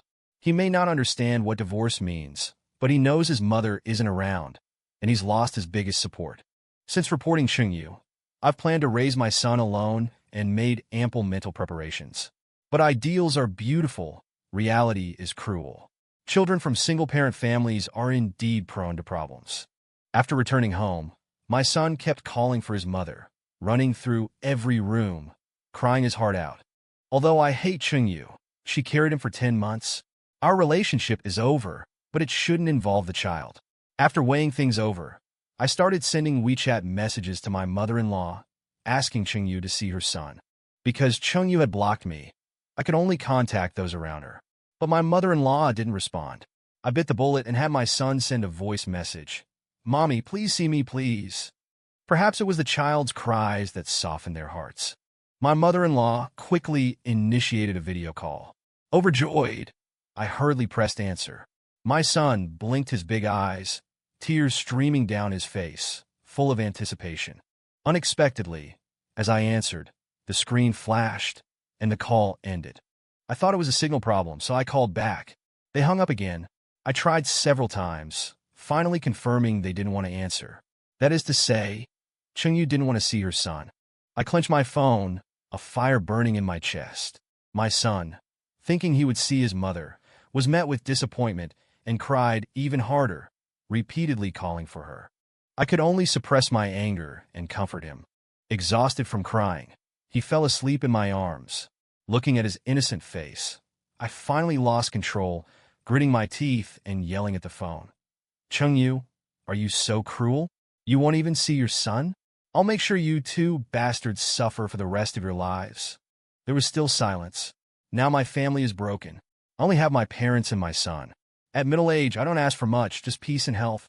But Chungyu's affair ruined our family. The intensity of my hatred now matches the intensity of my love for her then. My son is innocent. Why use him as a tool? I can't believe there's such a heartless woman in the world. So, my hatred reached its peak. The next day, I left my child with my parents and asked for leave from work. My boss probably knew about my family issues and told me to take a good rest and return to work after everything was settled. I went straight to Chungyu's workplace to inquire about the results of Uncle Chin's report. The results stunned me. Dismissal. When I heard the outcome from Uncle Chin, I almost broke down, unwilling to believe it.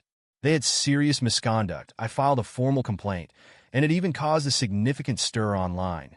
Yet they were only dismissed. I couldn't accept it. I persisted. "Uncle Chin, There must be a written disciplinary action document. I want to see it. Uncle Chin looked troubled.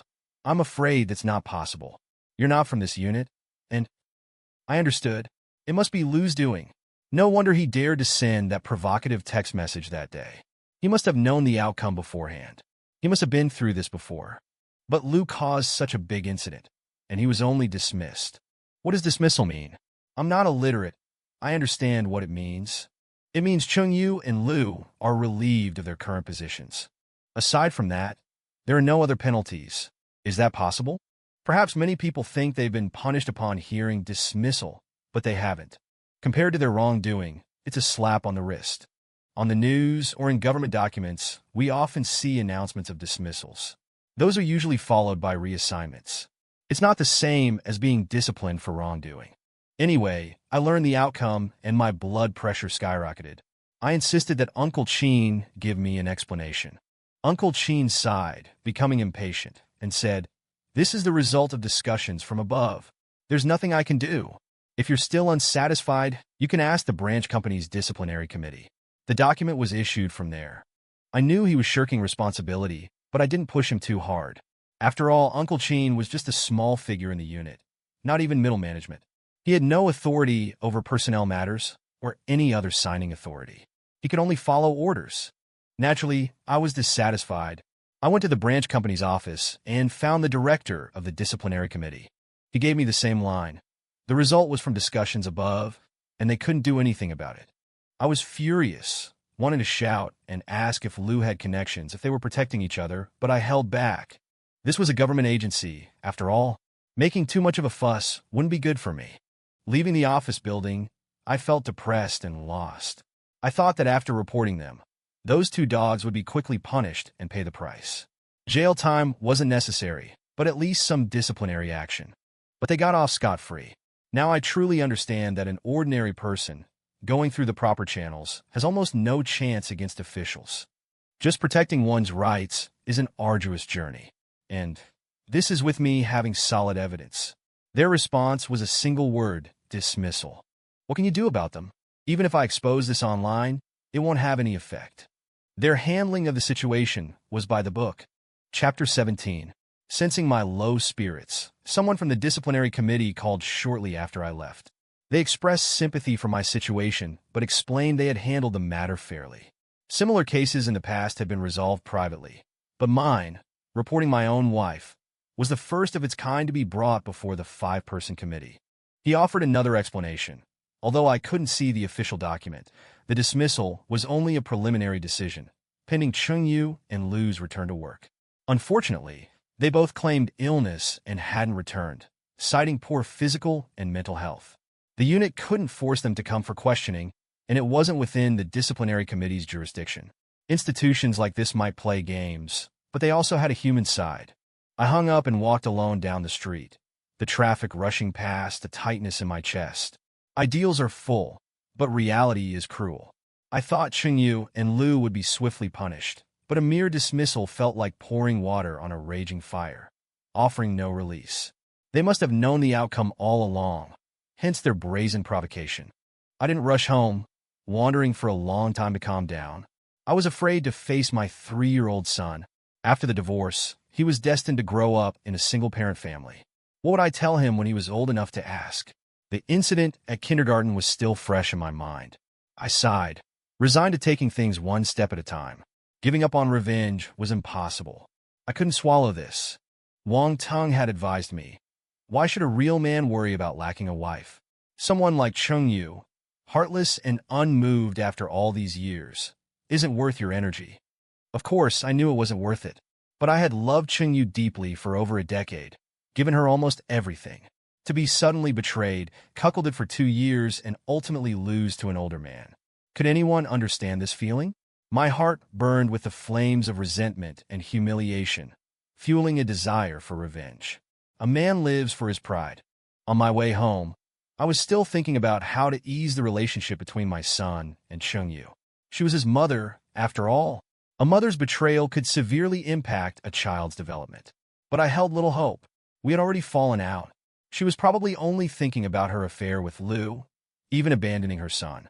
For Chungyu, such a seemingly honest woman, to make the decision to cheat. She must have considered the consequences of being discovered. Yet she still threw herself at Lou like a moth to a flame. She must have thought she found true love. The more I thought, the more ridiculous and hateful it seemed. I shook my head, feeling disgusted. As I reached my doorstep, a text from an unknown number arrived. I opened it, and the anger I had suppressed erupted. It was a photo, nothing explicit, but the timestamp was from yesterday, and the woman in the photo was Chung-Yu. This meant that while they were hiding, while I thought she was too ashamed to show her face, like a rat in the streets, she was actually doing just fine. With Lou. The unknown number was the same as the previous provocative message. Who else could it be but Lou? I hadn't expected Chung-Yu to be so shameless, not only unrepentant, but continuing the affair even after being exposed. Damn it, I couldn't describe my rage. I roared in fury. The background of the photo wasn't a hotel or a home, but an office. Chung-Yu's office. I had been there before. There was a strong Kong toy on the desk, our son's favorite. Lou was deliberately provoking me. He was saying, see, even if you report me, nothing happens. I'm still fine, and I can even play with your wife in her office. I didn't care if Lou was twisted. I had only one thought, to kill them both. I rushed inside, grabbed a kitchen knife, and hid it in my sleeve. I had planned to pick up my son from my parents' house, but now revenge consumed me. I knew that if I killed them, I would be finished too. So, I wrote a will, apologizing to my parents for not repaying their kindness and expressing my love for my son. But my heart was filled with murderous intent. They were shitting on my head and forcing me to eat it. If I endured this, I'd be worse than Wu Daolong. After writing the will, I stormed out to Chung-Yu's workplace. Ironically, fate seemed to be against me. I drove our red Mazda out of the garage, flooring the accelerator, fueled by hatred. My start was as dramatic as a TV show, but the ending was pathetic. Consumed by rage and the thought of killing them, I drove the car into a ditch a few miles down the road. I crawled out, staring at the mangled front end, drenched in cold sweat. The airbag had deployed. My head swam as I sat on the ground. If not for the city speed limit, this crash would have sent me to meet Yama. The near-death experience calmed me. The moment the car went into the ditch, I thought I was going to die. The image of my devastated parents and my orphaned son flashed through my mind, softening my heart. Was it worth it for a worthless woman? I covered my face and sobbed uncontrollably. A grown man, weeping on the side of the road, must have been a pitiful sight. Soon, someone called the police. I composed myself, dealt with the police and insurance, and finally had the car towed away by evening. Exhausted, the thought of murder had vanished. When I got home, I saw my parents sitting on the sofa, anxious and worried. My mother clutched my will, looking at me, wanting to speak but hesitant. They looked years older, their bodies trembling on the sofa. They wanted to talk to me, but were afraid to upset me. Feeling their concern, I cursed myself for almost making a terrible mistake. If not for the crash, I would probably be in jail. I didn't know how to explain the will. Saying everything was fine wouldn't be believable. Just then, Wang Tung arrived with some friends. Seeing me, he was visibly relieved and insisted on taking me out for drinks. My parents seemed more at ease with my friends there. Besides Wang Tung and me, there were two other close friends. Chapter 18. A self-media guy named Lu Feng and a civil servant named Cheng Lin. After a few rounds of drinks, Lu Feng spoke first, raising his glass. Feng Yu, he said, what happened to you is similar to my situation. I sneered, trying to comfort me by shitting on yourself? Lu Feng shook his head and sighed. I'm not lying. My fiancée works in the public sector. Her family, just like yours, are social climbers and leeches. The bride price alone cost me 300,000. It was easy to make money a few years ago, but now the national economy is undergoing a major transformation, and it's not as easy to earn as before. So, my fiancée got involved with her boss and even got pregnant. I looked up speechless. Everyone has their own troubles these days. These days, as long as you have money, what kind of woman can't you find? Love is such a joke. After I found out, I slapped her twice. Her parents didn't dare say a word and obediently returned the bride price. Last night, I went to a club to unwind. A woman like her, 500 yuan a night is too much. As Lu Feng spoke, though his words were tough, His eyes reddened, clearly showing his distress. "Drink up." The four of us drank for a long time. Before leaving, Chung Lin, who had been silent, pulled me aside and said mysteriously, "I've inquired about your situation. That Lu guy is really a piece of work. He's played with quite a few good girls, but he has connections." I perked up, finally hearing something useful. Chung Lin looked around and whispered, "A friend of mine happens to hang out with him and knows something about his family. I heard his uncle is the vice chairman of your group's headquarters." I froze, suddenly understanding. No wonder Lu was so arrogant. No wonder the branch office wouldn't handle it. But Chung Lin's next sentence enlightened me. To deal with someone, you must first grasp their fatal weakness. What does Lu care about most? Chung Lin's words left me in deep thought. I felt like I had grasped the key point. I lit a cigarette and took a few drags, pondering. These past few days, waves of classmates and friends had been taking me out for meals and offering comfort. I'd eaten countless meals and heard countless comforting words. Though I was grateful, none of it was of any real use. What I needed was revenge, useful information, intelligence, and a plan. To succeed, I first needed to build a platform to gather intelligence, and I had to watch the opponent and net to catch their weaknesses. Whether ancient or modern, any plan requires intelligence to succeed. But where would I get it? I couldn't just stand outside their office and ask everyone, could I? Besides, the target was too small. Lu, frankly, was just a small-time official in this circle, a nobody in society. Moreover, I couldn't stay on leave forever. I had to go back to work in a couple of days. And there was my child. Now I was responsible for everything at home, big and small. Even if I had the ability, where would I find the time to build an intelligence network? Chung Yu was quite capable, giving me such a difficult task. It was probably her mother's idea, using the child to wear me down. Chung Yu's infidelity put her in the wrong. In a divorce, she'd likely leave with nothing. Her only leverage was the child. But they miscalculated. They didn't know that Lu's photos had been the final straw. I'd been hesitant about going all the way. But Lu's arrogance, and Chung Yu still messing around with him even after being reported, was too much. Any man would find this unbearable. So, I decided to go for broke. Even if I lost my job, I would destroy those too. I rudely threw my cigarette, but on the ground, and stomped on it. I asked Chung Lin, "What can I do?" "What would you do?" "I think you can only attack him through party discipline, ruin his career and reputation. Anything else is meaningless." Chung Lin, Bukui Shurti Drunoida, currently working in the municipal government secretariat, had come into contact with many people and had a clearer perspective than I did. His words were like a bolt of lightning. I had initially been discouraged because of Lu's powerful connections, understanding the dangers of an ordinary person fighting someone like him, even in modern society. Chung Lin broadened my perspective. He was indeed a secretary. If, as you say, they're being heavily criticized now and are under a lot of pressure, they won't show their faces for a while, let alone return to work. So, I won't see any results from the Discipline Inspection Commission anytime soon.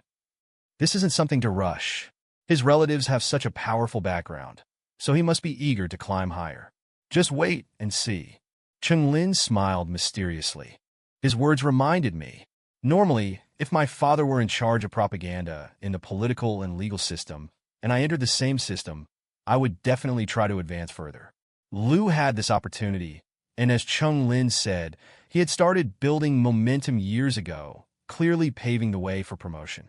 As the saying goes, the three greatest grudges are killing one's father, stealing one's wife, and ruining one's livelihood. I had no interest in killing his father as retribution, nor was I interested in another man's wife. That left ruining his livelihood. I slowly started to piece things together. Chung Lin also said that since the matter had been exposed and there was so much public outcry, they would obviously want to lie low. The best way to do that was to take leave, using health as an excuse. But taking leave in the public sector was easier said than done. If you looked into it closely, few reasons held up. I suddenly remembered the photos Lu had sent. They were clearly not sick and were hiding in the unit, with Uncle Chin obviously covering for them. The head of the branch office's Discipline Inspection Commission said that they were unwell and couldn't be forcibly interrogated. As long as they were forced out, things would become much simpler. A conversation with him was worth 10 years of reading. He truly deserved his position in the municipal government. This friendship was valuable. As the saying goes, 3 cobblers are equal to 1 Zhuge. With the advice of my friend, my revenge plan became clearer. I exhaled heavily, feeling a sense of empowerment. I sneered inwardly. Lu, let's play slowly. After all that had happened, I had given up on the idea of advancing. Even if I left the system, I would get my revenge. But didn't you want a promotion? We'll see who cracks first. I underestimated Cheng Yu's ruthlessness and overestimated my own resilience. Although I was prepared for a long battle, when I returned home and heard my son crying for his mother, my heart ached. I had often heard older generations talk about how hard it was for someone to raise a child as both mother and father. TV dramas also frequently portrayed positive stories of great fathers raising several children. It didn't seem like a big deal. Chapter 19. With our current living situation, things shouldn't be worse than before. But when it actually happened to me, I realized it wasn't that simple. Just taking care of the child alone consumed so much energy. I picked up my son and, to distract him, took him to the playground in the supermarket. At first, he was very happy. There were many children around, all sliding on the slides together.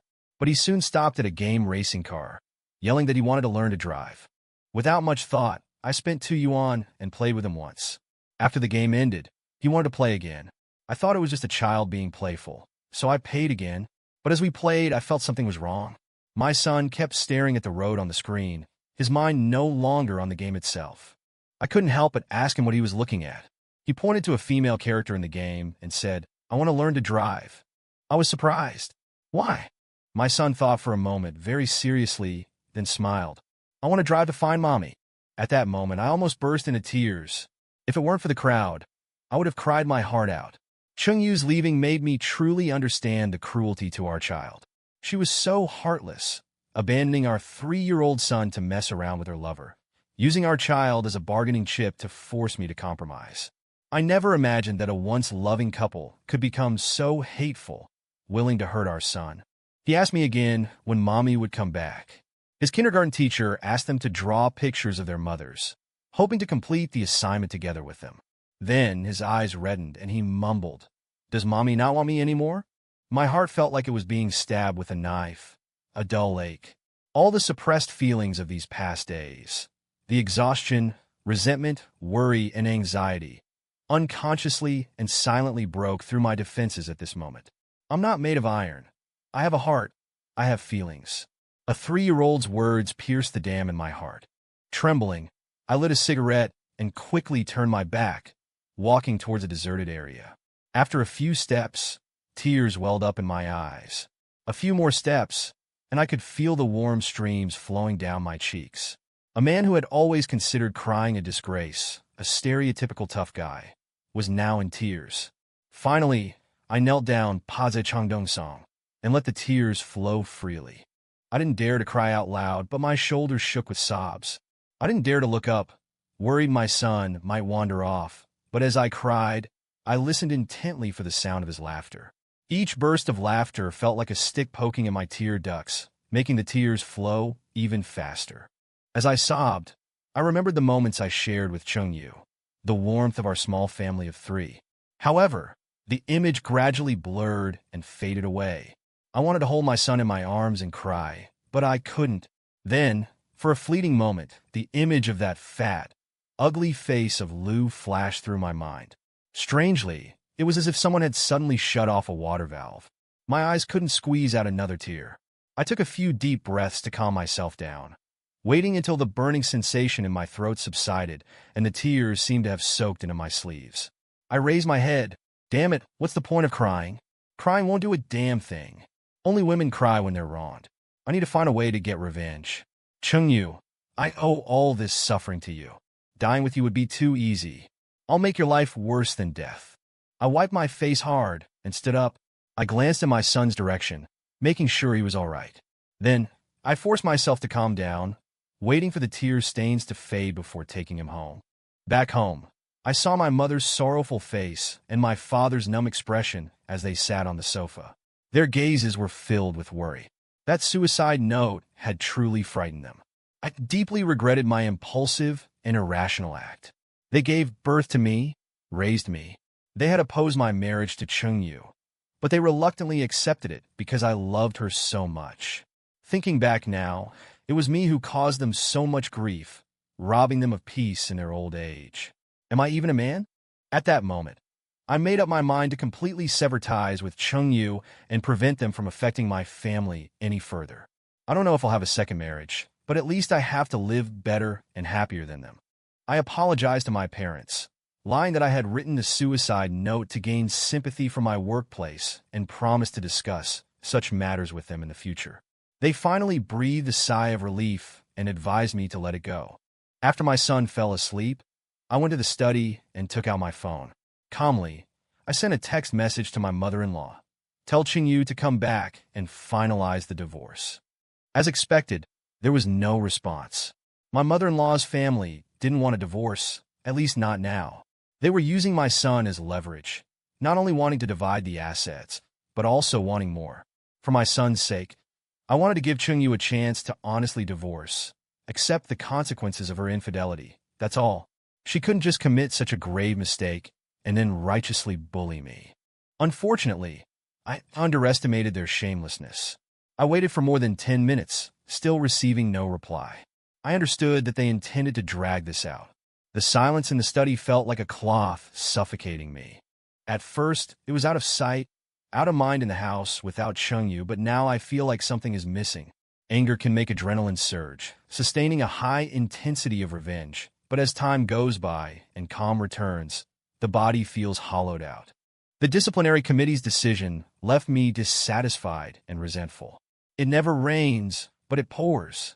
My investments in stocks and funds suffered consecutive losses. The current A-share market is a bloodbath, with many retail investors nearly bankrupt. Playing the stock market against big capital is suicide. A few days ago, Wang Tung advised me to pull my money out of the stock market and do something else, as the market was terrible, and it was best to wait for a better opportunity.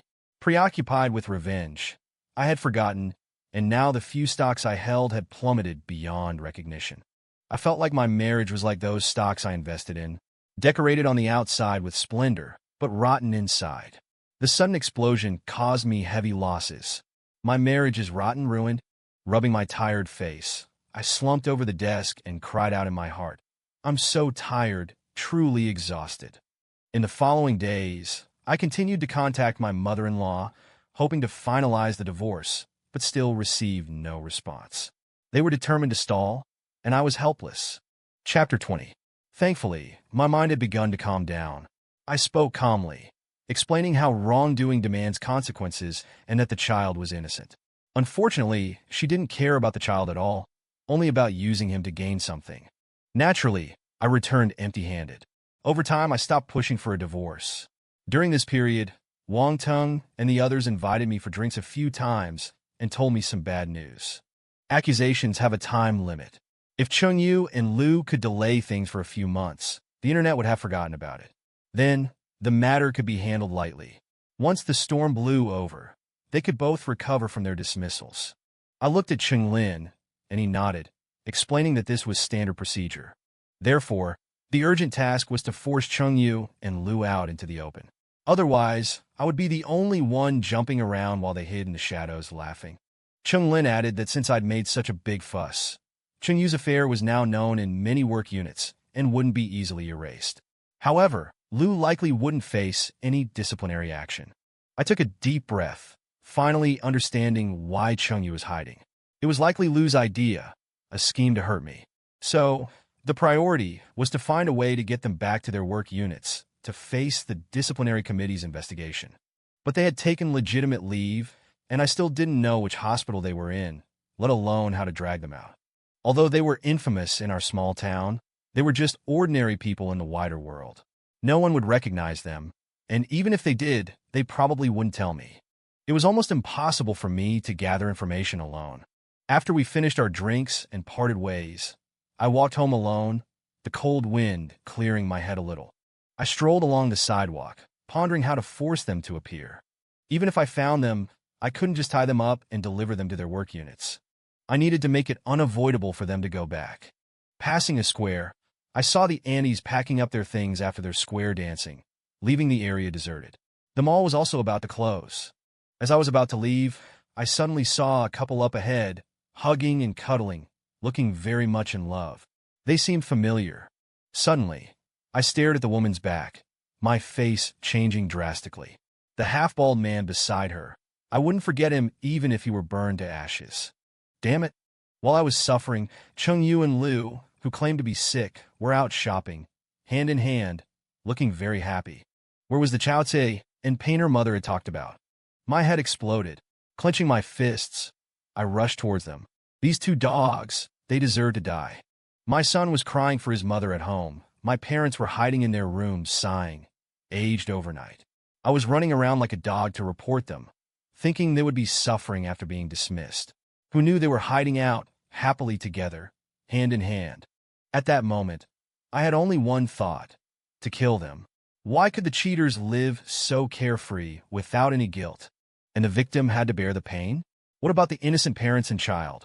I chased after them, rounding the corner of the mall, but lost sight of them. There was only a small road ahead, and above the mall was a residential building. They likely lived there. I rushed to the door, but it was locked. I kicked it furiously, looking at my reflection in the glass door, my eyes bloodshot, my face like a devil crawling out of hell. My heart was filled with hatred. I didn't know why. Even though I thought I had let go, I was still so easily provoked. I had promised my parents I wouldn't do anything stupid, but why did the sight of them bring back murderous thoughts? I didn't consider myself an impulsive man, but the rage within easily overwhelmed my reason. Was Chung-Yu even human? Abandoning her husband and child, willingly becoming someone's mistress. Even after the whole work unit knew, becoming a laughingstock, she still rushed into the flames like a moth. What was it all for? Squatting by the door, I suddenly felt my life was a complete failure. Chung-Yu would rather be a despicable mistress than live a good life with me. Who had honest people offended these days? My emotions had been very unstable these past few days, but to find those two dogs, I had to wait. I was certain they lived inside, but I couldn't go door to door, could I? I tried to compose myself, found a delivery guy on the street, and paid him 500 yuan to borrow his uniform and an empty box. I waited by the door. Finally, a resident came home, and I followed them in. I went straight to the security room and lied, saying that a resident named Liu Jianxi had ordered takeout, trying to find out where he lived. But the security guard couldn't find a resident named Liu Jianxi. I tried Chung-Yu's name, but that also yielded no results. At this point, the security guard sensed something was wrong. Perhaps my tone was filled with hostility, and he began warning me not to cause trouble. As he was about to call the police, I slunk out of the building, but I was still unwilling to give up. I waited outside until midnight. During that time, my parents called, saying my son had a cold, and only then did I reluctantly leave. Just as I left the complex, a sack was thrown over my head. Before I could react, a stick slammed against my head. I felt dizzy and a sharp pain. Then my body was hit a few more times. The resentment in my heart, finding an outlet, erupted. Ignoring everything, I blocked a blow with my arm, grabbed one of the attacker's legs, and bit down hard.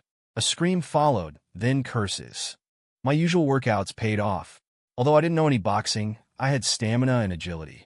I ripped off the sack and saw two young men who had attacked me. Without a word, I tackled one of them, slamming my fist into his nose. The two seemed surprised by my ferocity.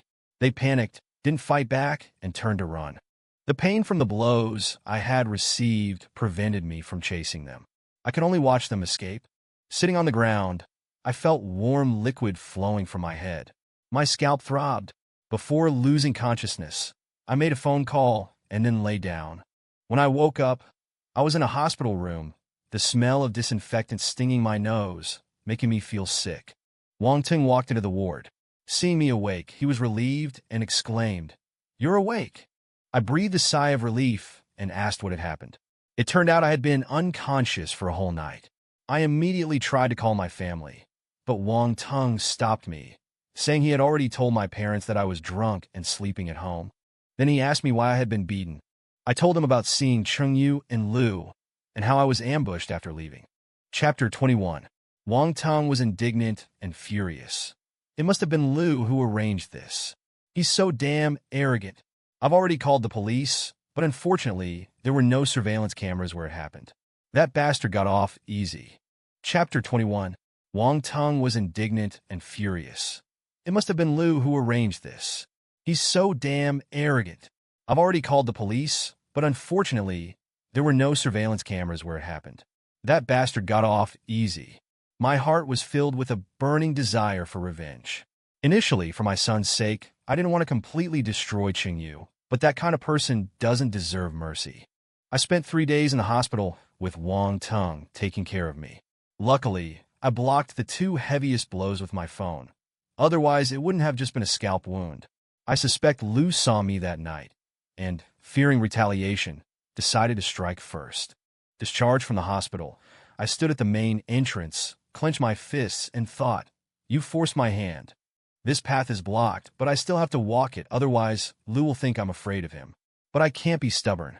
During the 3 days in the hospital, I thought a lot. So far, the branch company's disciplinary committee has only suspended Chengyu and Liu, citing their poor health, so I can only resort to other methods. I really regret not recording a video of Chengyu confessing to her affair when she was still at home. If I had that video, even if Chengyu and Liu denied it, it wouldn't matter.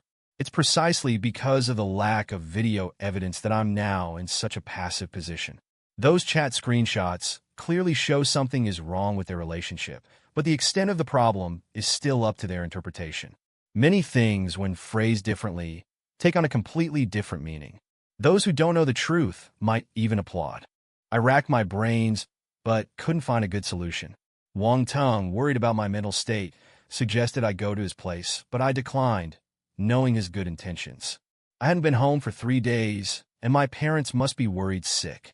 I needed to go home and reassure them. We chatted idly as we walked.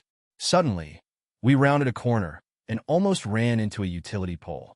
Wang Tung, annoyed, was about to curse to vent his frustration, but seeing me standing still, he thought something was wrong and quickly asked. I pointed to a small advertisement on the utility pole and said, "I have a solution." Wang Tung looked shocked and said with a wry smile, "Fang Yu, are you out of your mind? You believe that?" The utility pole was plastered with small ads, and the one I happened to be pointing at was for seeking sperm donor generous reward. No wonder Wang Tung misunderstood.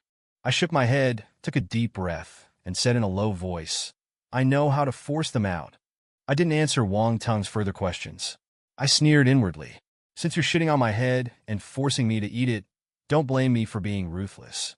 Relying on my own efforts to gather information on them puts me at a disadvantage. I should change my approach. I should let the information come to me. These days, as long as you're willing to spend some money and generate some buzz, with the country's surveillance systems and big data monitoring, I don't believe 2 living people can simply vanish into thin air. I'll definitely put out ads, but I can't leave any loopholes. The people in my work unit probably won't be able to handle Liu, but they're full of bad ideas. To avoid future trouble, I went home, greeted my worried parents, and went straight to my study to research online about portrait rights laws. After studying them thoroughly, I had a general idea of what to do next. Most of the ads on the utility poles are lost dog notices with generous rewards. Why don't I put up a missing person notice? Not only that, but I'll make it something my work unit can't easily handle. My work unit is primarily research-based. We have some power, but not the most. Besides the disciplinary committee hanging over their heads, the only thing they're afraid of is law enforcement. That night, I first put my son to bed, then chatted with my parents, telling them that after a few days of rest, I was almost ready to start a new life and that they shouldn't worry too much. That woman wasn't worth it. Seeing my sincerity, they finally relaxed and went back to their room to sleep. The next day, I went straight to the police station to report a missing person. At the police station, I explained the situation and registered my personal information. An older police officer received me. I said my wife had been missing for days, and I didn't know where she was. Someone had been messaging me on WeChat, but I couldn't confirm their identity. The tone didn't sound like her at all. The old officer asked why my wife had run away, so I started complaining, recounting my wife's affair, abandoning our child, and so on. The old officer sighed. "What's the point of keeping a wife like that? Just put a divorce notice in the newspaper." I was stunned. I hadn't heard of that method before. It sounded as old as the officer, probably a solution from the last century. Then I asked if they could locate my wife using her ID card and phone number. The old officer said it was difficult, requiring an application, and couldn't be used for non-criminal cases. It didn't matter. That wasn't what I wanted. Shortly after registering, I received a text message stating that my case had been accepted by a certain branch and provided a case number. Leaving the police station, I contacted Wang Tung and Lu Feng. I didn't contact Chung Lin. He's a secretary for the city government, and his work circle is quite special. I sent them a message I had prepared earlier, asking them to forward it to various group chats. Finally, I posted a missing person notice on Weibo. I cast a wide net. Now, it was just a matter of waiting to see the results. The results came quickly. That evening, I received a message from my mother-in-law. She cursed viciously. Usually, when I ask her to tell my son a story, she draws a blank, but when it comes to cursing, she doesn't repeat a single dirty word. Her tone was full of anger. She roared, "It must be karma from a past life. I didn't agree to Chungyu marrying you in the first place. I can't believe how cruel you are. Now you've driven her to the point of mental illness. She's dying. Are you happy now?" If I hadn't seen Chungyu and Lu at the mall that night, I might have actually believed her and felt sympathy. After all, she is my son's mother. But Lu hired someone to beat me, practically to death. Chungyu must have known, but didn't stop him, so there's no affection left between us. Now, I just want them both dead. Forget dying. Even if she were already dead, I'd be applauding. I just sneered and didn't respond to her insults. My mother-in-law, probably tired of cursing, changed her tune and pleaded, "Feng Yu, for the sake of our past marriage, don't be so ruthless. Chungyu still has to live. Now everyone is cursing her. She's getting endless calls. She's on the verge of a breakdown." Chapter 22. I couldn't hold back any longer. "Stop playing the victim," I said coldly. "Don't think I don't know she's with that Lu guy now. Cheating, and she thinks she's right. Abandoning her husband and child. Willing to ruin her reputation to be a mistress. That kind of person deserves to die." My mother-in-law was speechless, stammering, trying to appear calm. "Don't slander her. She's clearly in the hospital getting treatment. I can show you her medical records. Enough with the useless excuses. Get her out here and get the divorce finalized, or she'll be drowned in spit later." My mother-in-law exploded, cursing at me again. I wasn't putting up with it. I tolerated her for Chung Yu's sake, letting her push me around, thinking I was easy to bully. Now her daughter was shitting on my head and expected me to swallow it. Impossible. I wouldn't let her off the hook. Since she was shameless enough to be a mistress, why should I care about her reputation or future? She deserved it. I hung up, letting out a heavy sigh. My arm still ached from the previous attack. My revenge was just beginning. There was more to come. The missing person notice I posted on Weibo was gaining traction. I decided to manage the account properly, paying for promotion. It might play a bigger role later. That evening, I carefully studied the platform's rules for posting information and researched relevant laws, specifically regarding missing person notices. I used Lu's official photo from his company website and a casual photo of Chungyu, with a line covering her eyes. If they sued me for violating her portrait rights, I could argue I'd obscured her face. Money can solve a lot of problems. Chung Lin had experience in new media operations and introduced me to some useful resources. With a little investment, the post's popularity soared. It went viral again. I shared my story, tearfully recounting the events. It was all true, nothing fabricated. Reading it over, I felt even more wrong than Wu Daolong. This earned me a lot of sympathy online. Many people started bombarding Chungyu with calls and texts. My mother-in-law said Chungyu was on the verge of a breakdown. I believed her. Her suffering brought me comfort. Whether or not she had a mental breakdown was irrelevant to me. As long as I could force her to come out and face the disciplinary committee, that was all that mattered. Public opinion was a huge help. I was certain Chungyu's workplace would contact me soon. Sure enough, the next day, Uncle Chin called, his tone filled with resignation. As the resident nice guy at her workplace, he tried to persuade me to delete the Weibo post, saying the negative publicity was damaging to the company's reputation and bad for our child's future. I stuck to my prepared arguments. I explained that I only involved her workplace as a last resort. If anyone found Chungyu, they could notify her unit. Weren't they looking for her too? Uncle Chin was speechless. I continued, saying that since Chungyu had done something so shameful, our child was already severely affected. She needed to come out, get divorced, and face the disciplinary committee. That was the only way to resolve the issue. I was helping the company, Uncle Chin chuckled wryly, admitting defeat. He asked why I had to drag Lu Jianxi into it. I fell silent. I knew that was the real reason for his call. He wanted me to leave Lu out of it, or at least delete the information about him. If I did that, everything was negotiable. I frowned, holding back my anger. I had underestimated Lu. Everything was negotiable? I was glad I'd researched the relevant laws before posting. It would be nearly impossible for Chengyu and Lu to sue me. I was confident about that. Suppressing my fury, I said in a low voice, "Uncle Chin, I call you uncle out of respect. Lu is the one who destroyed my marriage and family. You should know how I feel about him." This time, Uncle Chin was silent. I added, "Don't try to persuade me. What's done is done. If they want to hide, fine. I'll wait for the rest of my life until this is resolved." Seeing my resolve, Uncle Chin stopped trying to persuade me. He said the company was following standard procedures and wasn't protecting anyone. As soon as they arrived at work, the disciplinary committee would question them. After hanging up with Uncle Chin, I received a call from the police. They had found Chengyu. She had called them herself, saying she hadn't been missing and asking me to withdraw the case. Of course, I refused. I said she had only called, not actually appeared. Who knew if she was being coerced? I needed to see her in person to be sure. Let's see what you do next, Lu. As the story gained momentum, within just 3 days, it reached the 10th spot on the trending topics list. The city was small. Practically everyone knew about it. My mother-in-law messaged me again, her tone much softer this time.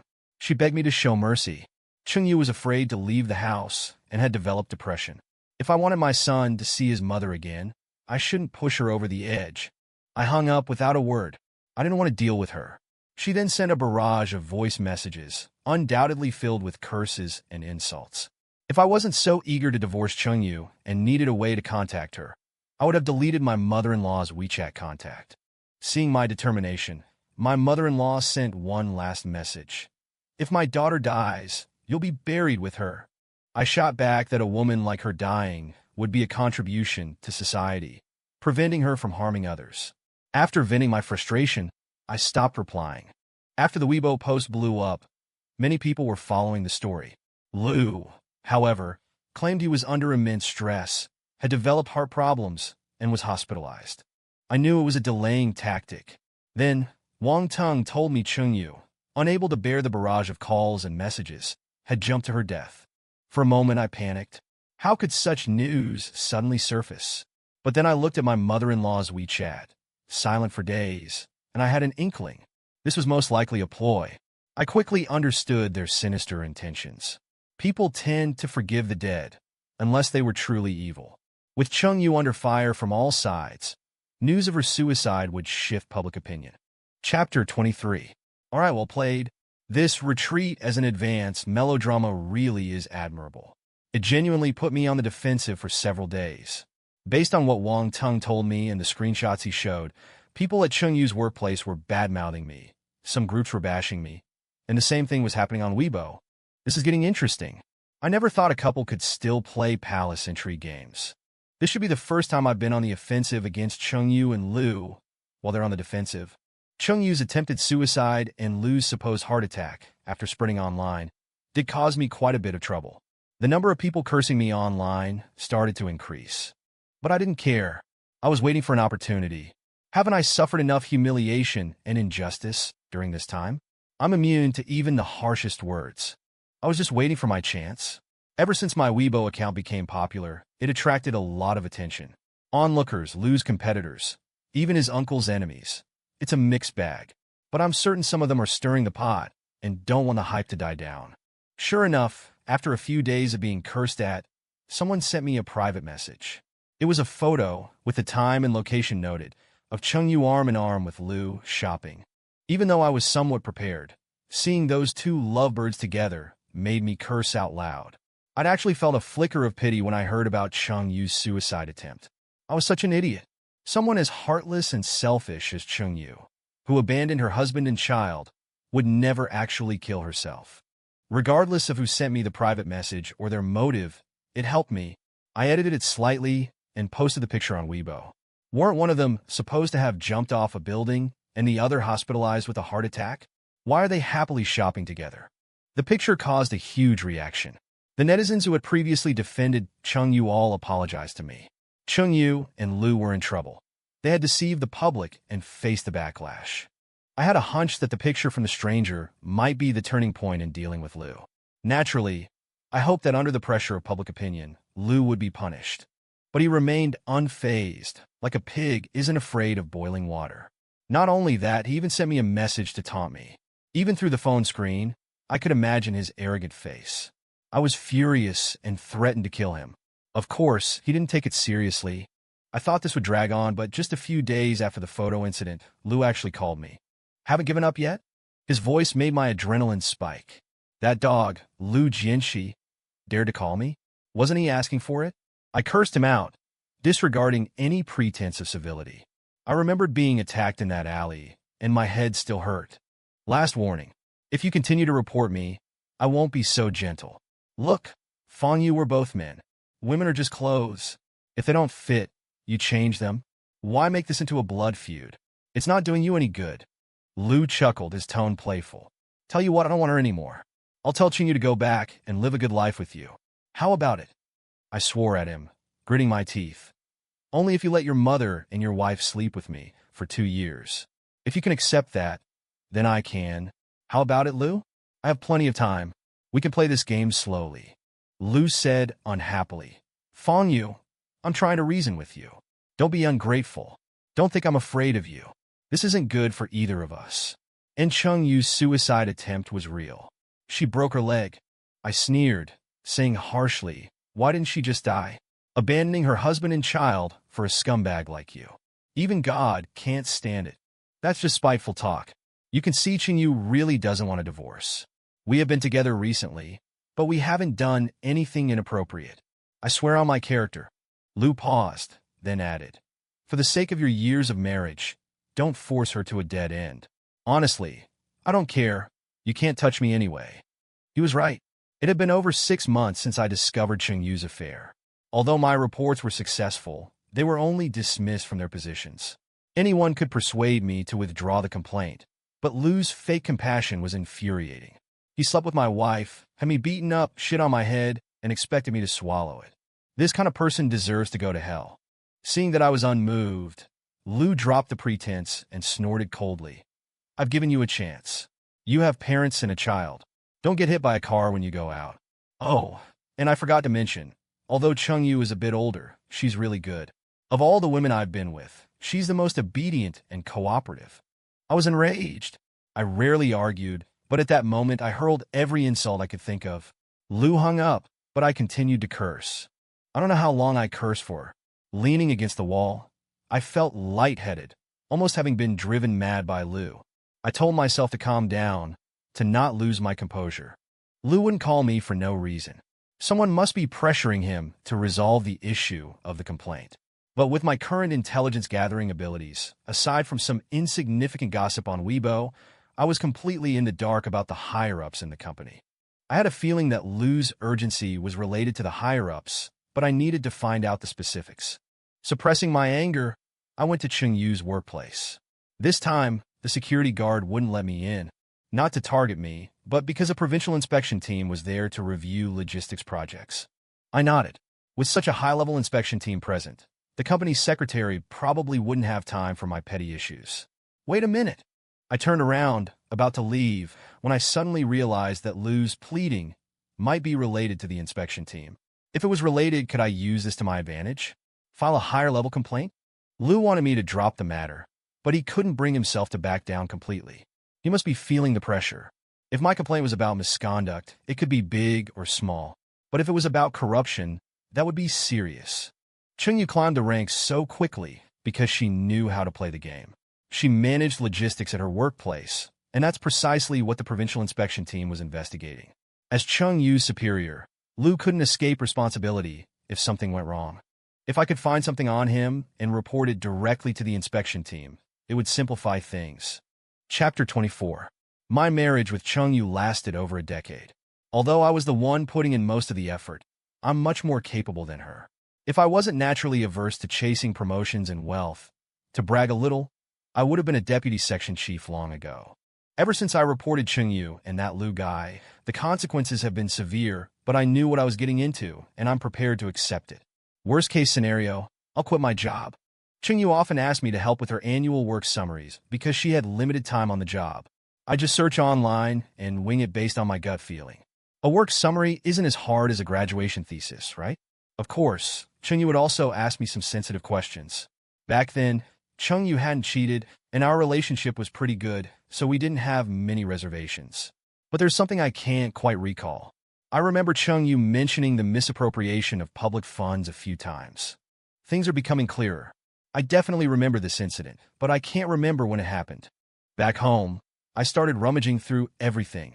Fueled by the desire to punish those two dogs, I searched tirelessly until midnight, but couldn't find the data and notes I needed. I felt discouraged. I figured if Chungyu dared to cheat, she wouldn't leave any evidence behind, so it was probably a lost cause. However, I did find something infuriating. In her makeup cabinet, I found a receipt for a 30,000 yuan watch. I don't remember Chungyu ever giving me such an expensive watch. I opened Chungyu's phone, checked the purchase history against the date, and finally figured out the trick.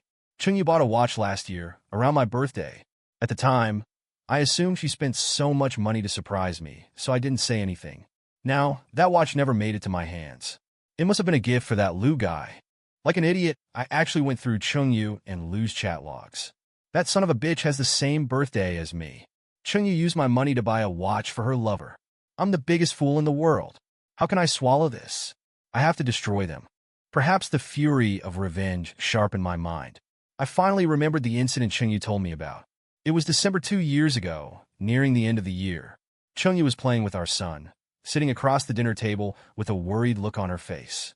I finally remembered this was the troublesome matter Chungyu encountered shortly after her promotion. I even helped her come up with a plan. See? Your husband would never harm you. I told you keeping the evidence would be useful. Suppressing my rage, I started searching my computer. I found the folder where Chungyu usually hid her secrets. The data inside matched perfectly. However, since it was only data, it couldn't be used as primary evidence. I needed supporting evidence. Fighting back nausea, I pulled up Chungyu and Lu's conversations. Seeing those disgusting messages, my blood boiled. I finally found their chat logs from December 2 years ago. After reading them, I was ecstatic, knowing they were both done for. That Lu guy was clearly involved. If Chungyu is investigated, no one in her department will escape. This is a game changer. Although it's only a few tens of thousands of yuan, the nature of the issue is extremely serious. I specifically looked up the relevant laws and regulations and knew I had them. Secrets can't stay hidden forever. The dirt they've buried will eventually be unearthed. Chungyu and Lu will get what they deserve. With my trump card in hand, my mood improved significantly.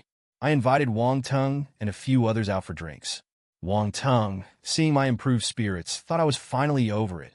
He patted my shoulder and said, "There are plenty of fish in the sea. Don't ruin the rest of your life over someone who isn't worth it. I'll set you up on a date sometime.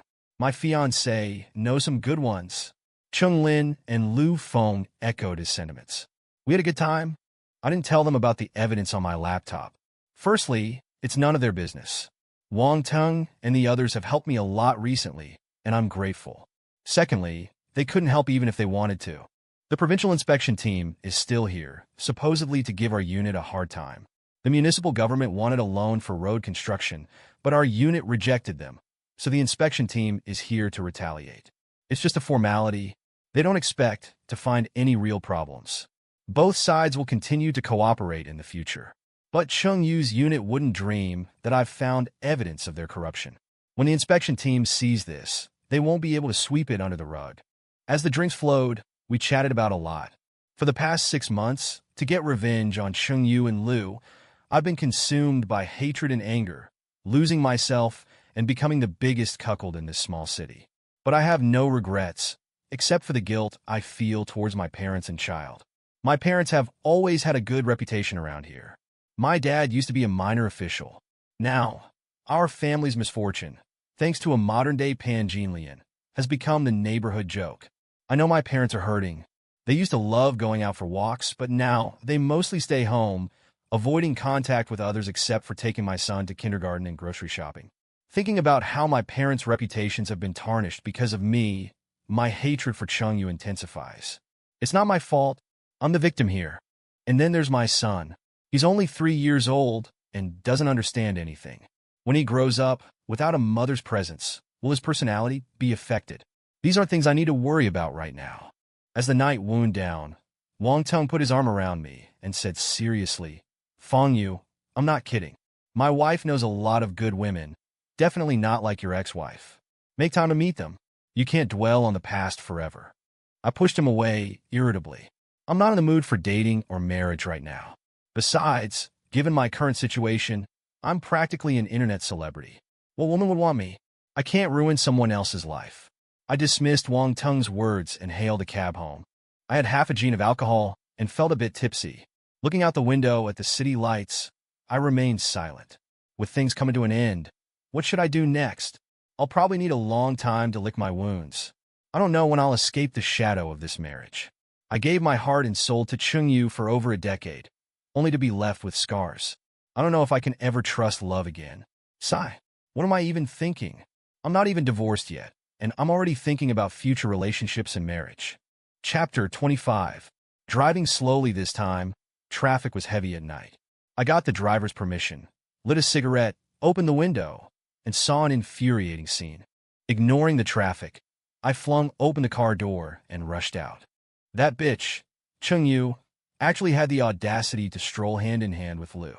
The blissful smile on her face showed that even if the affair came with a heavy price, she didn't regret it one bit. This enraged me even more. My devotion of over a decade was nothing but trash in her eyes. What was so good about Liu? He already had a wife, and yet he was openly parading around with Chengyu. Seeing these two scumbags, I lost control. I grabbed Chengyu's hair and slapped her across the face. I knew hitting someone was wrong, but I wanted to kill them. Chengyu screamed. She hadn't expected it to be me, and her face turned pale. The ridiculous thing was, when Liu saw me, he didn't protect Chengyu. He just ran. Chengyu probably hadn't expected this either. Looking around and seeing no one, her expression turned fearful. I didn't have a mirror, so I couldn't see my own face, but it must have been terrifying. I thought Chengyu might show some guilt at being caught, but I underestimated her shamelessness. Seeing that she couldn't escape, Chengyu dropped the act. She yelled, Fang Yu, if you had treated me better, would I have cheated? You don't look at your own problems. You just blame others. It takes two to tango. She pointed at me angrily, seemingly wanting to vent all the pent-up frustration she'd been holding in while hiding. Apparently, all her current misery was my fault. Our relationship is over. There's no point in continuing. If you still care about our decade-plus together, let me go. I love Liu Jianxi. He's better than you in every way, understand? You're the biggest loser in the world. The biggest regret of my life is marrying you. This was our first encounter since Chengyu left home. It was as if we had a blood feud, stabbing each other with verbal daggers. Chengyu's hysterical words in particular made me realize that our decade-plus relationship was a huge joke. My contributions to the family, even if not meritorious, were at least hard work. But in Chengyu's eyes, it wasn't worth a single toe of Liu's. Get lost and don't bother me. Chengyu cursed, glared at me, and turned to walk towards Liu. She was still thinking of him. I watched her receding figure, suddenly feeling like she was a complete stranger. This was the woman I had deeply loved for over a decade. I was truly blind. Back home, I couldn't sleep. I spent the entire night smoking in the study. The next day, I took the evidence I'd gathered to the provincial inspection team. Ever since I learned about Chengyu's affair, I'd been reading detective and mystery novels and watching films. No one taught me how to fight people like Liu, how an ordinary person could fight those with power and connections. My only recourse was the internet and methods like petitioning higher authorities. I still didn't know if petitioning would work, but I held back some of the evidence. If the inspection team buckled under pressure and tried to sweep things under the rug, I was prepared to release the evidence online. Every time I thought of Chengyu's face, I felt sick to my stomach. I'd heard she'd attempted suicide by jumping from a building and had softened because of our son, but now it seemed she didn't understand her mistakes at all, let alone regret the affair. In her eyes, my over a decade of hard work wasn't worth a single toe of Liu's. Now, they could enjoy their love affair behind bars. The handling of the case was faster than I expected. First, Uncle Chin from Chung Yu's workplace panicked. When it wasn't their business, they could stand on moral high ground and advise me to let it go. Now that it involved them, they were far more anxious than I had been. I saw his name on my phone screen, but didn't rush to answer. I let it ring for a while, but Uncle Chin kept calling, as if he wanted to break my phone. I deliberately waited for 15 minutes before leisurely answering. Uncle Chin said with a wry smile, "Fong Yu, what are we going to do about this? It's blown up so big, the whole unit is in chaos." I feigned surprise. As a law-abiding citizen, reporting corruption is my duty. "Don't tell me you're involved, Uncle Chin?" Uncle Chin knew I was mocking him, but he didn't dare to argue. He pleaded, "Can we talk?" I shook my head and said helplessly, "No, I was almost kicked out of the office last time. I'm just an ordinary person. I don't dare go back." Uncle Chin sighed and said seriously, "Look, it was my fault before, not reporting your accusations in a timely manner. The unit leaders held an emergency meeting and decided to cooperate with the branch company's disciplinary inspection committee. Will that work?" I fell silent. I was more than willing to deal with Chung Yu and Liu, but offending all the unit leaders would make things very difficult in the future. I just wanted revenge on Chung Yu and Liu. I didn't care about anyone else. If all the unit leaders went down, I wouldn't have a future either, and even my family and friends could be implicated. After weighing it up, I agreed to go to the office the next day. Uncle Chin was relieved that I'd relented. He swore, "Fong Yu, don't worry. You'll get a satisfactory explanation tomorrow." I hung up the phone and shook my head. Just 2 days ago, when I'd found the evidence, Uncle Chin had sung a completely different tune. Not long after, I received another call from an unknown number. The other side was silent for a moment. Then, without his previous arrogance, he sighed, "Brother, why did it have to come to this?" "I'm sorry, okay?" I said coldly. "Now you're scared. If you had been tougher, I might have considered you a man, but you're a coward, a scumbag, and you deserve to go to hell." Liu didn't argue. He just kept apologizing. "Look, I'm already miserable. I've been dismissed. My family is in turmoil. My wife wants a divorce. My future is ruined. I admit I regret it. What will it take for you to calm down?" "Brother, even killing someone isn't as bad as this. Even if you hate me, Chung Yu is still the mother of your child. She's in a bad state right now. What if?" "Then let her die." Hearing Chung Yu's name coming out of Liu's mouth made me sick. What right did he have to use her to threaten me? Chapter 26. Mr. Liu took a deep breath, seemingly furious yet afraid to explode. He'd lost his former confidence. Now that the truth was out, everyone involved would be dragged down. I didn't believe his enemies wouldn't seize this opportunity to take a bite out of him. Mr. Liu saw I was unmoved and finally lost his temper, shouting, "Fong Yu, just you wait. If I'm going down, you're coming with me." I ignored his threat. It was more productive to figure out how to explain things to the investigators. The truth was finally coming to light, and I saw hope. After humiliating Mr. Liu, I felt a sense of relief. The worship I had endured for the past 6 months finally had an outlet.